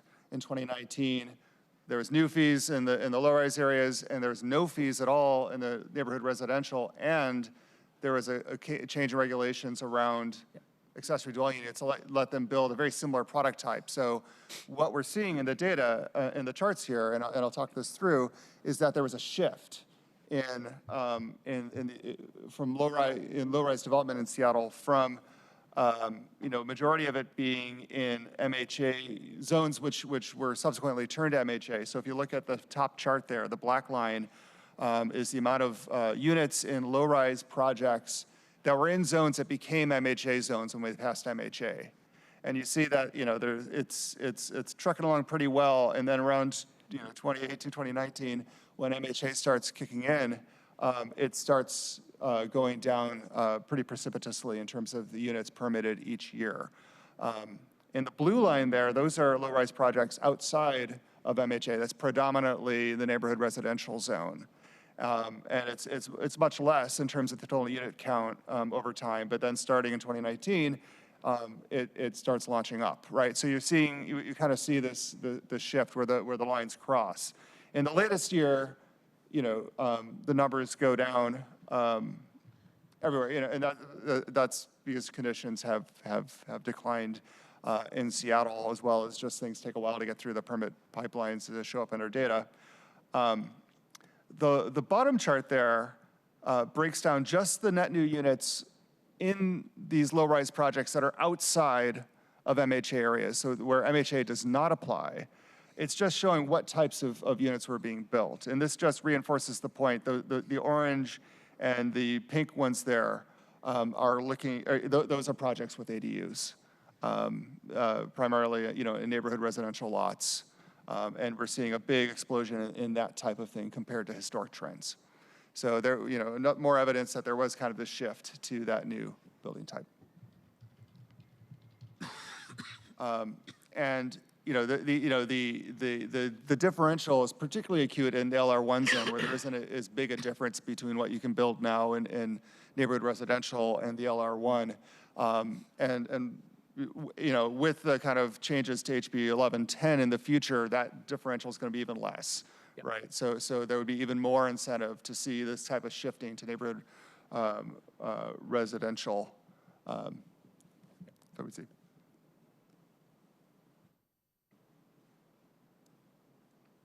Okay, now we're going to shift to impacts to affordable housing. So what did MHA get us, in terms of affordable housing over the last several years?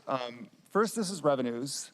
So MHA generated a significant revenue for affordable housing, but it's expected to be a smaller share of Seattle's future affordable housing funds as other funds increase. So we're seeing, this is data from the Office of Budget here. And you'll see that, a very, particularly like 2020, 2021, MHA was like the dominant, source of funding for affordable housing, and it created a significant amount of funds, 2022, 2023. But you start to see it declining, and the projections moving forward from the Budget Office, based on what they're seeing, is that it's going to be a much smaller share. 25 million a year to 22 million a year. And during that, the same period, these other sources of funding, the Jumpstart, which is payroll expense tax, PET, in this chart is the Jumpstart tax, as well as the levy, the increase in the levy is providing significantly more resources. So moving forward, MHA is expected to provide a much smaller share of the total revenues for affordable housing.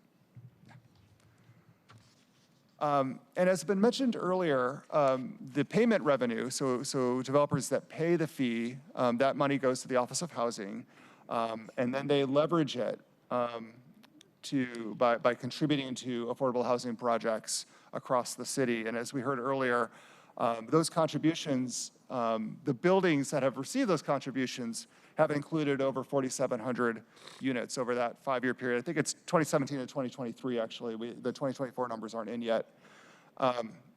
So during that 5-year period, there was 4,700 units in those buildings. But as this chart shows, what does leveraging mean? So this is just one example affordable housing project in Seattle. And you can see the various sources of funding that go into making that happen. And in this particular case, MHA provided a little over 11 million in a project that was close to 100 million total. So it's significantly leveraged, and it creates an important contribution. But there's several other funding sources that go into each of these projects that make up the full 4,700 units that MHA has been leveraged to help create over time.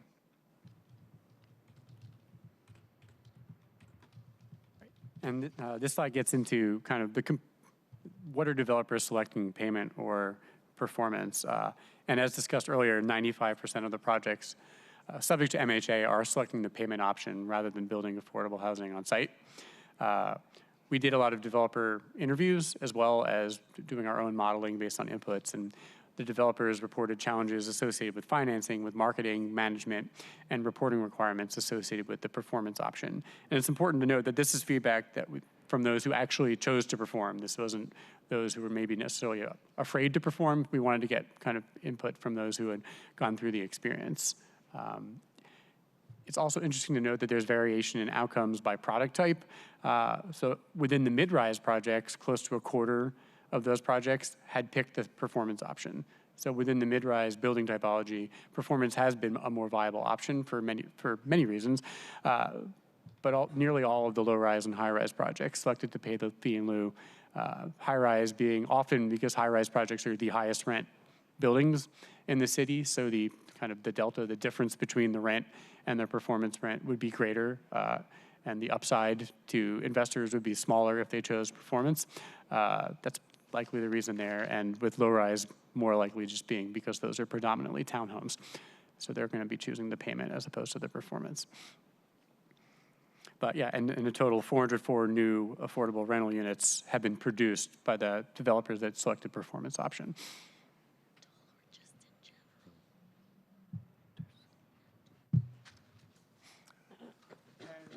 This is a map that I referred to earlier that maps out every project that was subject to MHA. So all the project, all the multifamily development that was happening in these zones where MHA was in effect over the past 5 years. The little white dots are the ones where they selected the payment option. The blue dots are the circles are where they selected performance.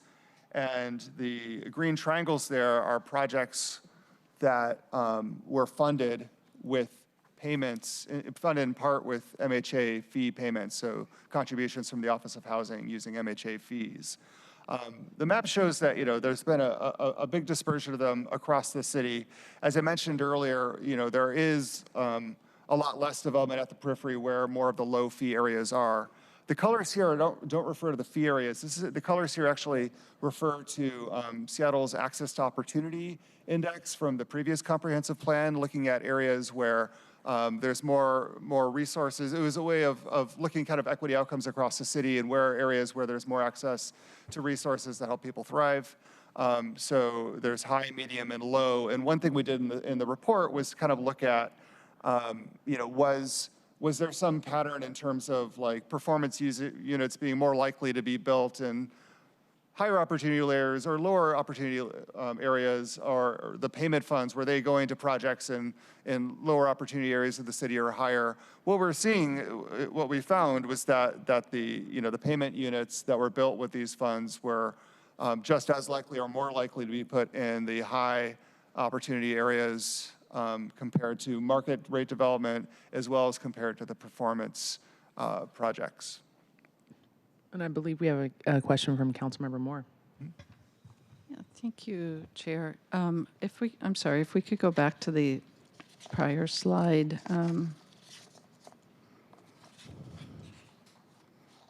So you said the developers report challenges associated with financing, marketing, management, and reporting requirements associated with the performance option. Can you, do you have more specifics about each of those issues, and what was the particular problem? Do you have recommendations about how those particular problems could be addressed? So I can address, I'll start with, financing, and it's not all developers. There are some where it would work, but financing includes the investors who are looking to invest in the project. And when you are limiting the upside of a certain percentage of apartment units, there are certain investors that just won't want that. They're going to want the higher returns associated with, what if we get a 10% rent increase? What if we get all these different things that make this building take off? So it just limits the number of developers interested in doing that. That being said, especially with impact investors, there are definitely ones who would want to perform. Marketing and management, that's kind of tied together. And a lot of that, and this is feedback, not necessarily our opinions, this is feedback we receive, is that the marketing and the management, kind of the expertise to operate a building, there's a difference between managing a building that's predominantly very low to low income renters and those seeking the highest luxury rent amenities. And it's been a challenge to kind of successfully lease up each of those independently and make the building work for all. They found it logistically challenging. Feedback from developers that tried the performance option were supportive of the performance option and really describing some of the challenges that took place, and some of them saying we're not going to take that option anymore. And so when you talk about management, were the challenges relating to like landlord-tenant laws and what they were seeing with the tenants, some problematic behaviors there that they had to manage? Kind of some of all of that. It was, in general, the property managers, there are property managers, they're actually very used to the MFTE kind of paradigm of an 80% AMI renter, and there's a different kind of level of services that might be required for folks who are moving into housing that maybe have not come from as much of a stable income background, and versus those looking for the highest level of finishes and the highest quality amenities, et cetera. And the property managers there's different specialties and expertises in marketing to folks in all income bands that want to live in a building. And they've found that a challenge. If I may ask another question. Yeah, that's very interesting because, anyway, to the next slide, you were noted that you said the location affordable units are just as likely to be in high opportunity areas when compared to market rate units. But in looking at District 5, that doesn't really seem to hold true. Seems like a lot of them are in low and medium opportunity areas. So as opposed to like when you get down here to downtown and parts of Capitol Hill, Centric District. So I just wanted to point out that in District 5, where we're getting a lot of affordable housing built, it is sort of being, concentrated in areas that are not as accessible to opportunity. We didn't more break than it down by district in the analysis. We were looking overall citywide and what were the kind of impacts of the OH's policies for locating them citywide. I think District 5 has more areas that are lower opportunity just based on how the index was calculated. So I think that's probably part of what you're seeing. Yeah. And it probably applies to the market rate stuff as well there. Well, it'd be interesting to see, although I'd see like you've got it high over here, over by, yeah. District 5 is more challenged. Thank you. Okay. All right, we'll move us along here unless there's questions. Okay, so we were also asked to look at policy recommendations. Like as we've said, this is a backward-looking report looking at the outcomes of the program over time. We weren't trying to kind of provide recommendations on exactly how to tweak it moving forward, but there are some findings from the report that we thought were relevant to the city as they look at ways to improve the performance of MHA in terms of meeting its goals of generating revenue for affordable housing and not impacting the production of housing overall. These recommendations take into consideration the fact that MHA is only effective if Seattle continues to have a healthy market rate housing production environment, right? It only generates affordable housing if developers are building housing overall, right? So ensuring that the city continues to have the conditions that are encouraging of market rate housing production will create more revenue for MHA. Just that's how the program is designed. So we have a set of recommendations that are, keep that in mind and are looking to continue to create those conditions. Yeah, and the first, which we've discussed a couple times already, is to regularly calibrate the MHA requirements to align with market conditions. There was a lot of thought and study and consulting work put into setting those fees upfront, and there's a formulaic annual adjustment of those fees now since 2019. There hasn't been a new study to reset them or recalibrate them. They've just been increasing per inflation. So one of our recommendations is to consider replacing that formula with regular studies to recalibrate those fees based on market conditions. And then those studies could consider how development feasibility for prevailing housing product types in different zones and in different areas of the city. So there's a lot of nuance to it. As you've seen, there's difference between low-rise and mid-rise and high-rise. And yeah, the paradigm's constantly changing. And this second one is to adjust the timeline of MHA compliance requirements to lessen the impacts to project feasibility. Currently, MHA legislation requires that the fee payment occurs pretty early in the development timeline, and that's before a lot of all the project financing has been secured, so the construction loan, maybe some of the equity that's allowing them to build a project. This is definitely more harmful and impactful to smaller developers who don't necessarily have that equity to pay that fee. For example, there was one developer we had spoken to, and they were developing a high-rise project that had certain programmatic requirements, so they couldn't choose performance. And this is not a large developer that just rolls through projects. And it was a high-rise project, and the fee would have been close to $10 million, and they would have been a year away from when they would have been able to close on a construction loan or receive typical equity. And that's a real challenge for them, and they had to jump through a lot of hoops. So, that might be an outlier, but that applies if the fee is $3 million, $4 million. So if you move that fee to something closer to when revenue is generated or when typical debt or equity comes in, that is likely to maybe attract more developers to be interested in paying the fee. With some of the suggestions, you could tie it to another milestone, such as a certificate of occupancy or the actual building permit issuance, which is a lot of the times the last step needed to procure project financing. I believe we have a question from Council President Nelson.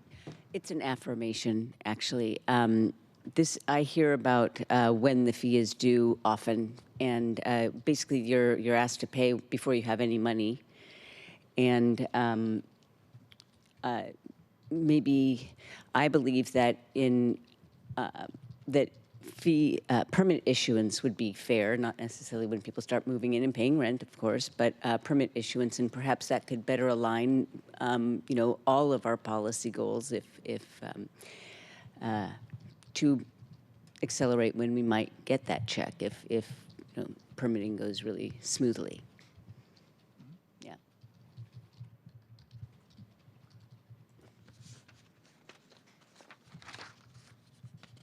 And then this third recommendation is to continue to provide options for complying with MHA requirements to support development feasibility.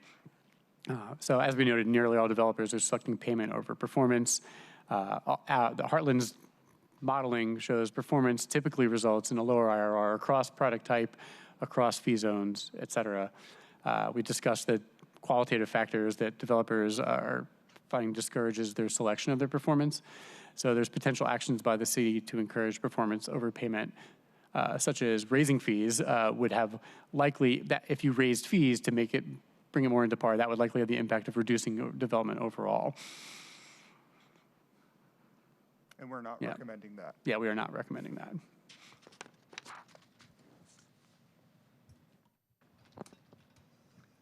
And this last recommendation And like before you go to beyond- that slide, I apologize. Okay. I got to be quicker with my, when I see someone's hand go up. My apologies, because I'm assuming your question's about the previous slide. So Councilmember Moore has a question. Yeah, not so much a question as a statement. I mean, I guess I would push back a little bit on this conclusion that when you say potential actions by the city to encourage performance over payment would likely have the impact of reducing development overall. I mean, I think that you yourself have identified a lot of other challenges that go into why people are choosing in lieu over performance, and that being, again, financing, marketing, rental management challenges, which the city across the board is undergoing, and reporting requirements.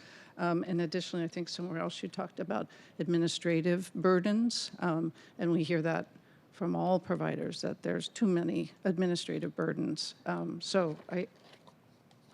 And also the performance isn't about raising fees, it's about requiring that there be one unit be affordable within 60 or 80% or even higher AMI. So I just think that we need to, I'm going to push back on that a little bit and say that there's a broader set of factors that are going into consideration around performance, and I think it would behoove us to have some more detailed discussion about how do we actually address those other pieces of that discourage performance aside from just the monetary piece, and how do we work with financing too to provide sort of the assurances that some of the other banks and financiers might need to have. I mean, that's part of why we're dumping the money in the front end, right, is to show that the city is behind this project and we're going to support it. Well, maybe we could do a similar sort of outreach for performance. So, thank you, Chair. Absolutely. All right, I'll move on to the last recommendation here, which is to evaluate other options for incentivizing multifamily housing production in Seattle. Again, our actions the city can take to try to make it easier to develop, particularly given the current more difficult market conditions. So one is to eliminate design review requirements and streamline permitting timelines for all multifamily housing projects subject to MHA. I believe we do this for performance unit, or Seattle does this for performance units now, or performance projects now, and our recommendation is to expand it to all multifamily housing projects that are subject to MHA, so those doing the payment as well. That provides more predictability for developers and reduces risk and reduces cost.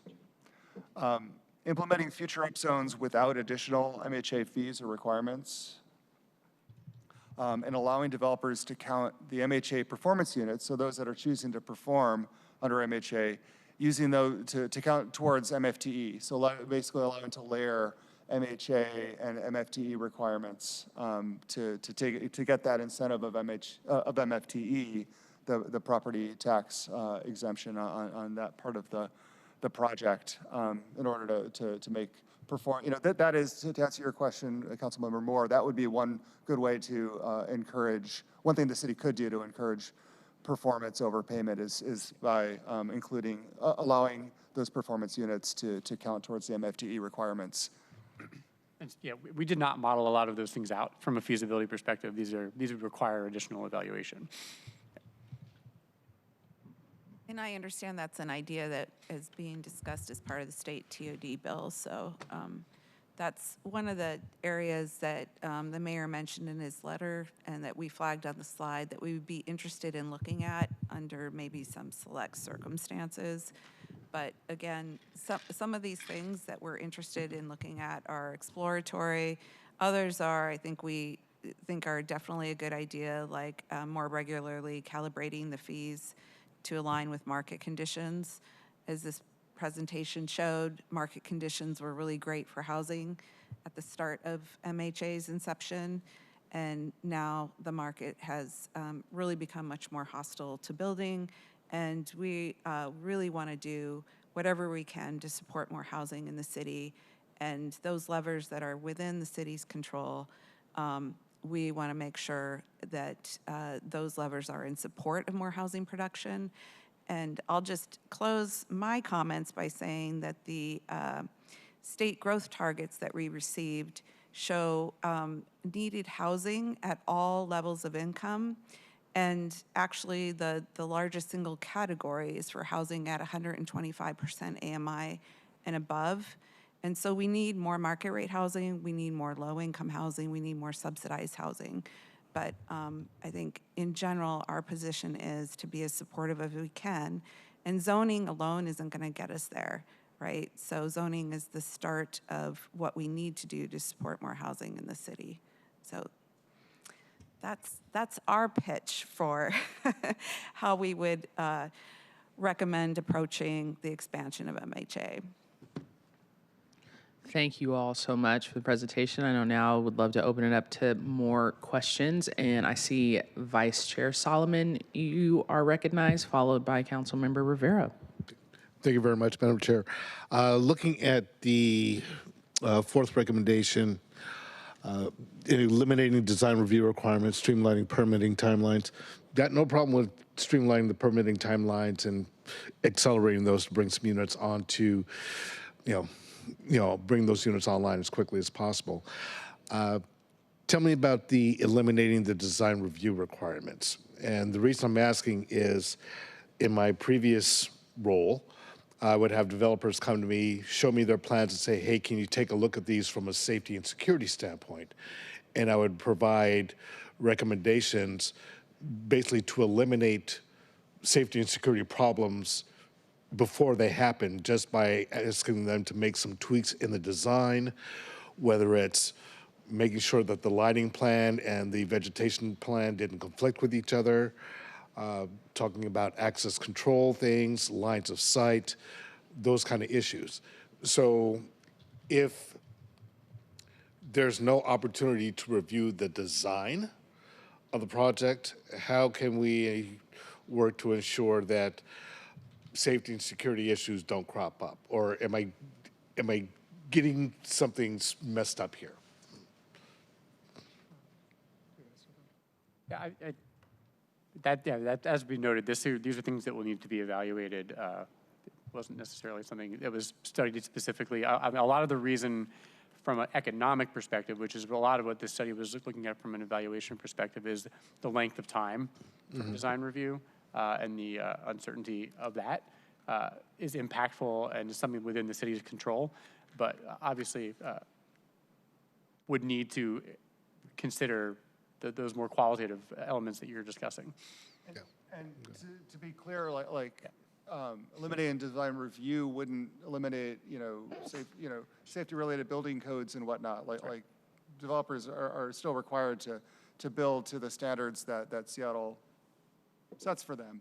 Design review is a more kind of qualitative process of reviewing buildings, and that's what we're referring to. Okay. And again, the reason I bring this up is there are many cities throughout the country, as well as many jurisdictions in Washington State, that have crime prevention through environmental design guidelines baked in the code. Seattle's not one of them. Okay. And that's something personally I want to change, to have somebody with the CEPTED lens looking at these plans before they break ground, so that we can design out problems before, they begin, right? So that's why I was asking about the design review, because I look at that as the mechanism by which to have that person with the CEPTED lens looking at those particular plans. I think about Tampa, for example, their design review board, all the different reviewers, there's a guy that's CEPTED trained that is part of that review panel. Looking at those plans. And that's my vision for what we can possibly accomplish here. So that was it. Thank you. Thank you. We just want to add one quick thing right on this topic of design review, and note for the council that one of the state laws that passed requires cities to have clear and objective standards for their design review. And so that's one of the updates that is coming forward with this kind of broad package of changes. CEPTED is super important. Thank you for your comments, Council Member Solomon, and we would hope that those concepts could be integrated into clear and objective design standards, or in another way in the review of a project outside of the design review framework. Yeah, thanks. Thank you for that. Council Member Rivera. Thank you, Chair. Thank you for the presentation. I'm wondering, there are a handful at least of other cities that have mandatory inclusionary programs. And so as part of this evaluation, did you look at those other cities and see how do we compare with those cities and how well their programs are working? To look at best practices and sort of, are they doing better than we are? If so, why? We didn't do a detailed look at how the inclusionary zoning, what the requirements were, and, like a more detailed look the way we did for Seattle. But if you recall, early on, we did talk about a comparison of building trends over time in Seattle with a number of peer jurisdictions. I didn't show a chart. There's more material in the report to look at there, but we did look at several different peer cities that had inclusionary zoning programs that kind of came online during this period or that had been in place for a long period of time, and compared those kind of building trends in those cities to Seattle. And we also had another kind of cohort of peer cities that have no inclusionary zoning requirements at all, just to kind of see how are we seeing anything kind of fundamentally different in terms of building permitting trends over time. So would love to see those comparison charts if you have them. they're not in this presentation. They are in the They are in the report itself. report. Yeah. I'll look for those. And then also, I do think, though, that as part of this evaluation, I think it would have been helpful to have a look at those other programs and, how do they differ from ours? And were there, off the top of your head, any that on the housing production side they're doing better than we are when you were doing those charts, when you were looking at? I don't recall if there was a city with inclusionary zoning that was doing significantly better than Seattle. I didn't see that happening. One kind of, talk about like the differences between the programs. Like one thing we did look at, because the city was really interested in this, was like, do other programs have any sorts of thresholds with regard to like, I think in Portland, it's like anything built under 20 units does not have any inclusionary zoning requirements. Anything over 20 units has more. So that's like an example of a peer city that has a similar program that has one really important difference in how it's implemented than it's implemented in Seattle, and that has an impact on production trends there. So there's differences like that we talk about kind of briefly in the report. That was one of our key evaluation questions, though, was to look at, other cities and stuff. What's frustrating about that exercise is the devil's in the details. Yeah. And these programs are so technical and so differentially, created that it's really hard to do an apples-to-apples comparison.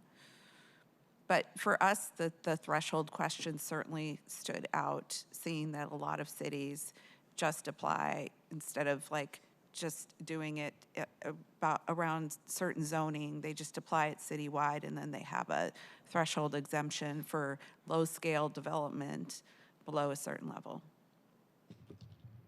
And that didn't seem to make a difference, it sounds like, in terms of their production. Well, all these cities have different market conditions and, things like that. So it's hard to, attribution is really hard. When looking at, the impact of MHA along with all the other factors. Did you all talk to any of those cities to see what they, in their evaluations of their own programs, what they thought? Like, we're evaluating ours, and you've pointed out some things to look at, to consider for tweaks to make it work better. Did you talk to those other cities to see if they've evaluated theirs and what they found in their evaluations? No, we didn't do interviews with other cities. Okay. Thank you. I do think that would be some benefit to that, I think anyway. Thank you.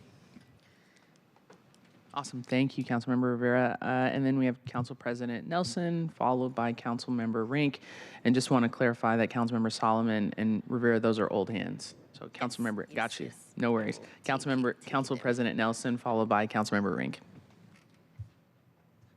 One of you mentioned something about, you mentioned building code. And I think that was in the construction costs, et cetera. We really do need to look at building code changes as well. I mean, this is a little bit off topic, but here we're talking about incentivizing multifamily housing. And that is a crucial area, and it wouldn't necessarily fit in this legislation, but because you mentioned it, I would like to know offline what building code changes would you suggest that could be made that don't run afoul of the safety standards board or whoever? Because remember when we used to talk about micro units and apartments back in the day? Does anybody know why those aren't being constructed as much? Well, I have been told that it's partly because of a very obscure rule that was imposed, 7D-7, that it's about how the actual rooms have to be configured. And I was told that is a huge barrier because of the necessary irregularities in some of these housing units. And so we have to make sure that we're not disincentivizing any multifamily housing types. And so if there are changes to building code changes that we could consider, please just let my office know. Thank you. Awesome. Thank you, Council President. And then Councilmember Rink. Wonderful. Thank you, Chair. A couple questions. One of them a little bit related to what I asked earlier, but I think it's worth noting. My staff just notified me that Senator Bateman, who was the original sponsor of House Bill 1110, just provided a statement citing that cities are prohibited from imposing restrictions on middle housing if the restrictions are more onerous than required on single-family homes. Would this prohibit the city from applying MHA or other affordability requirements on middle housing? That's a good question, and we can take a look at that, Councilmember Rink. I mean, we haven't because we're not recommending expanding MHA, but we will take a look at that. Well, thank you. Certainly appreciate it and would love to follow up on that. What actions can we take to mitigate the fact that when market rate developers have to pay into MHA fees, they then pass this cost off on new housing they're building, thus making the cost of housing more than it would have been without MHA fees?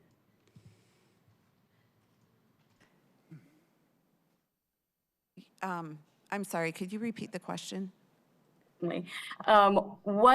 What kind of mitigating actions can we take when we're taking into account when market rate developers are paying MHA fees?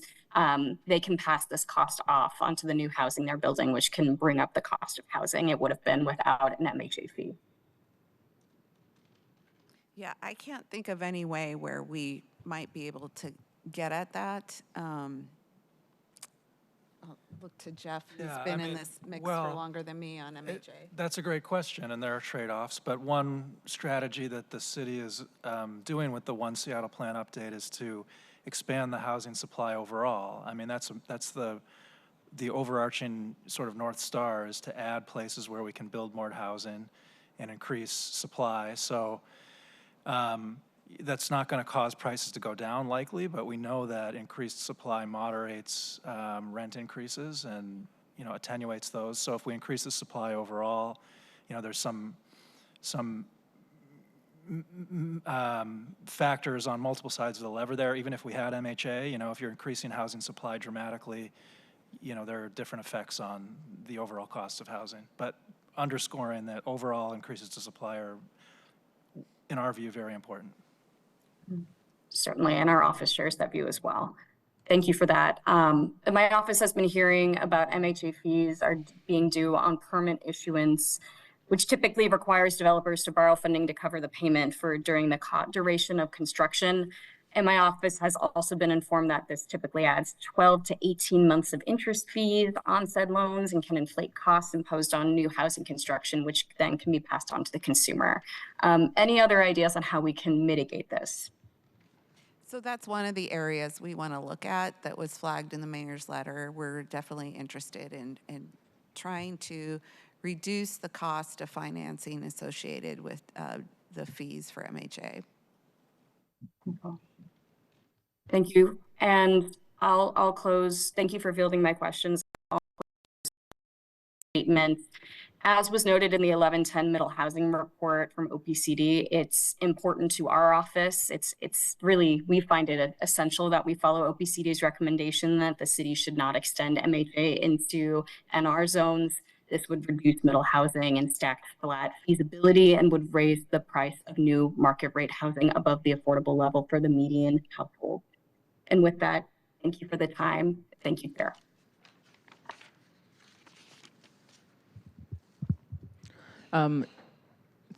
Thank you, Councilmember Rink. I do see another hand. Councilmember Moore, you're recognized. The floor is yours.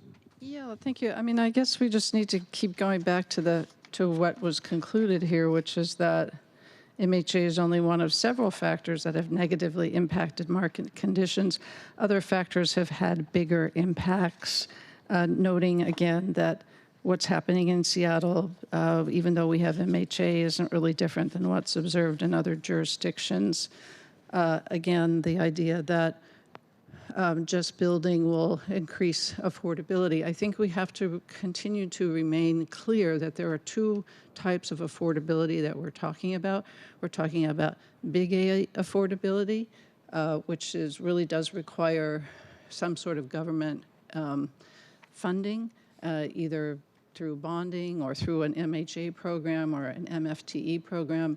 And then the smaller affordability, which is about that you do get when you have more density and greater supply, like when you have more townhouses or ADUs, instead of paying $1.2 million, you're paying $750,000. So, but also part of that is utilizing that money to be the way that we help fund the need for the affordability. And I just want this figure to be out here because I think it's important in this discussion,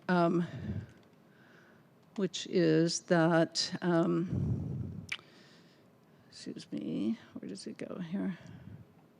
So in the mayor's proposed comprehensive plan, Seattle is projected to need 62,000 units affordable to households at or below 50% AMI by 2044. 62,000 units at or below 50% AMI.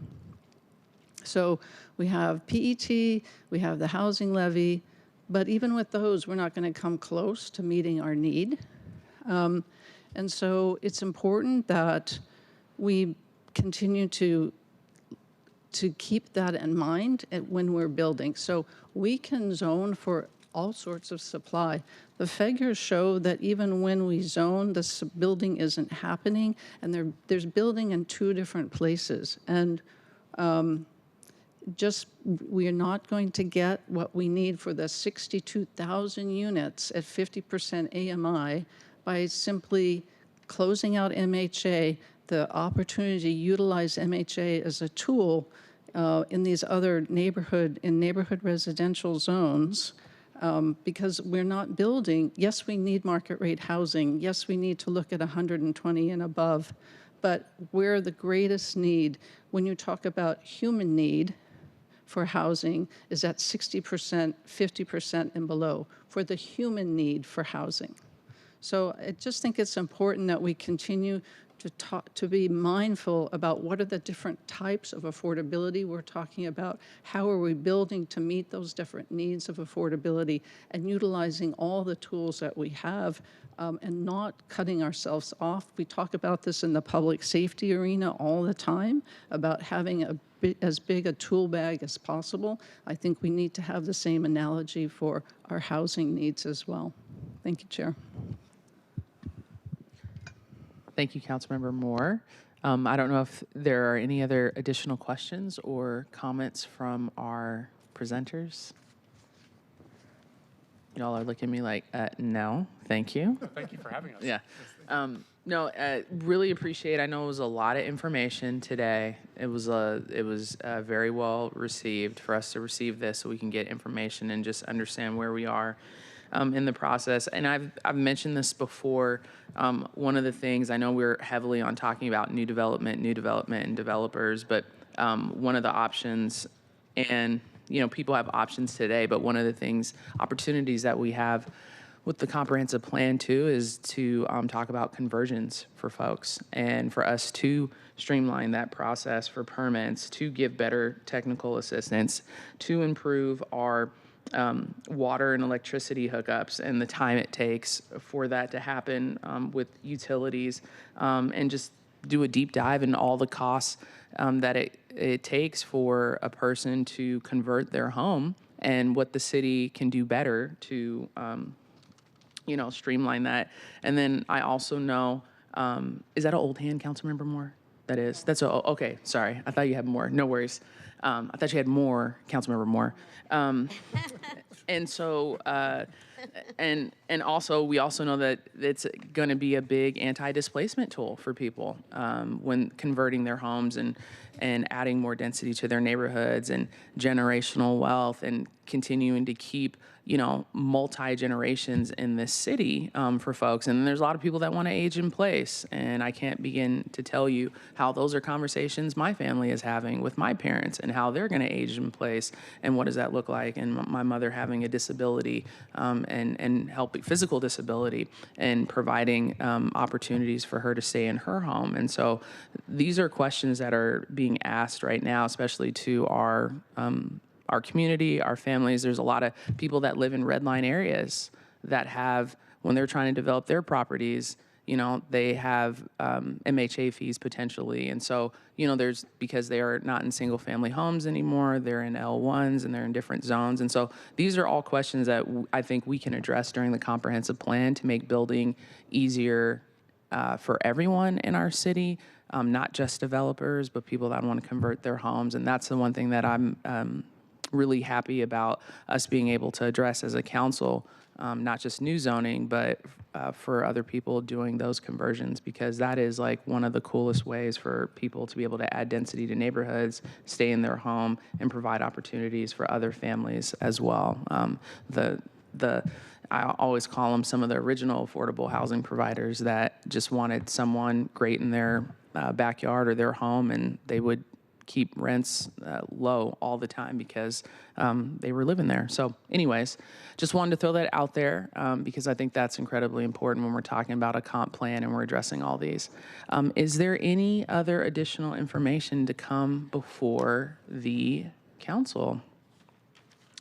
Nope, no more interesting facts. Okay. I know last one, this is a trick question. Does anyone know how many stars are in our solar system? This is a good one. How many stars? Anyone can guess? One.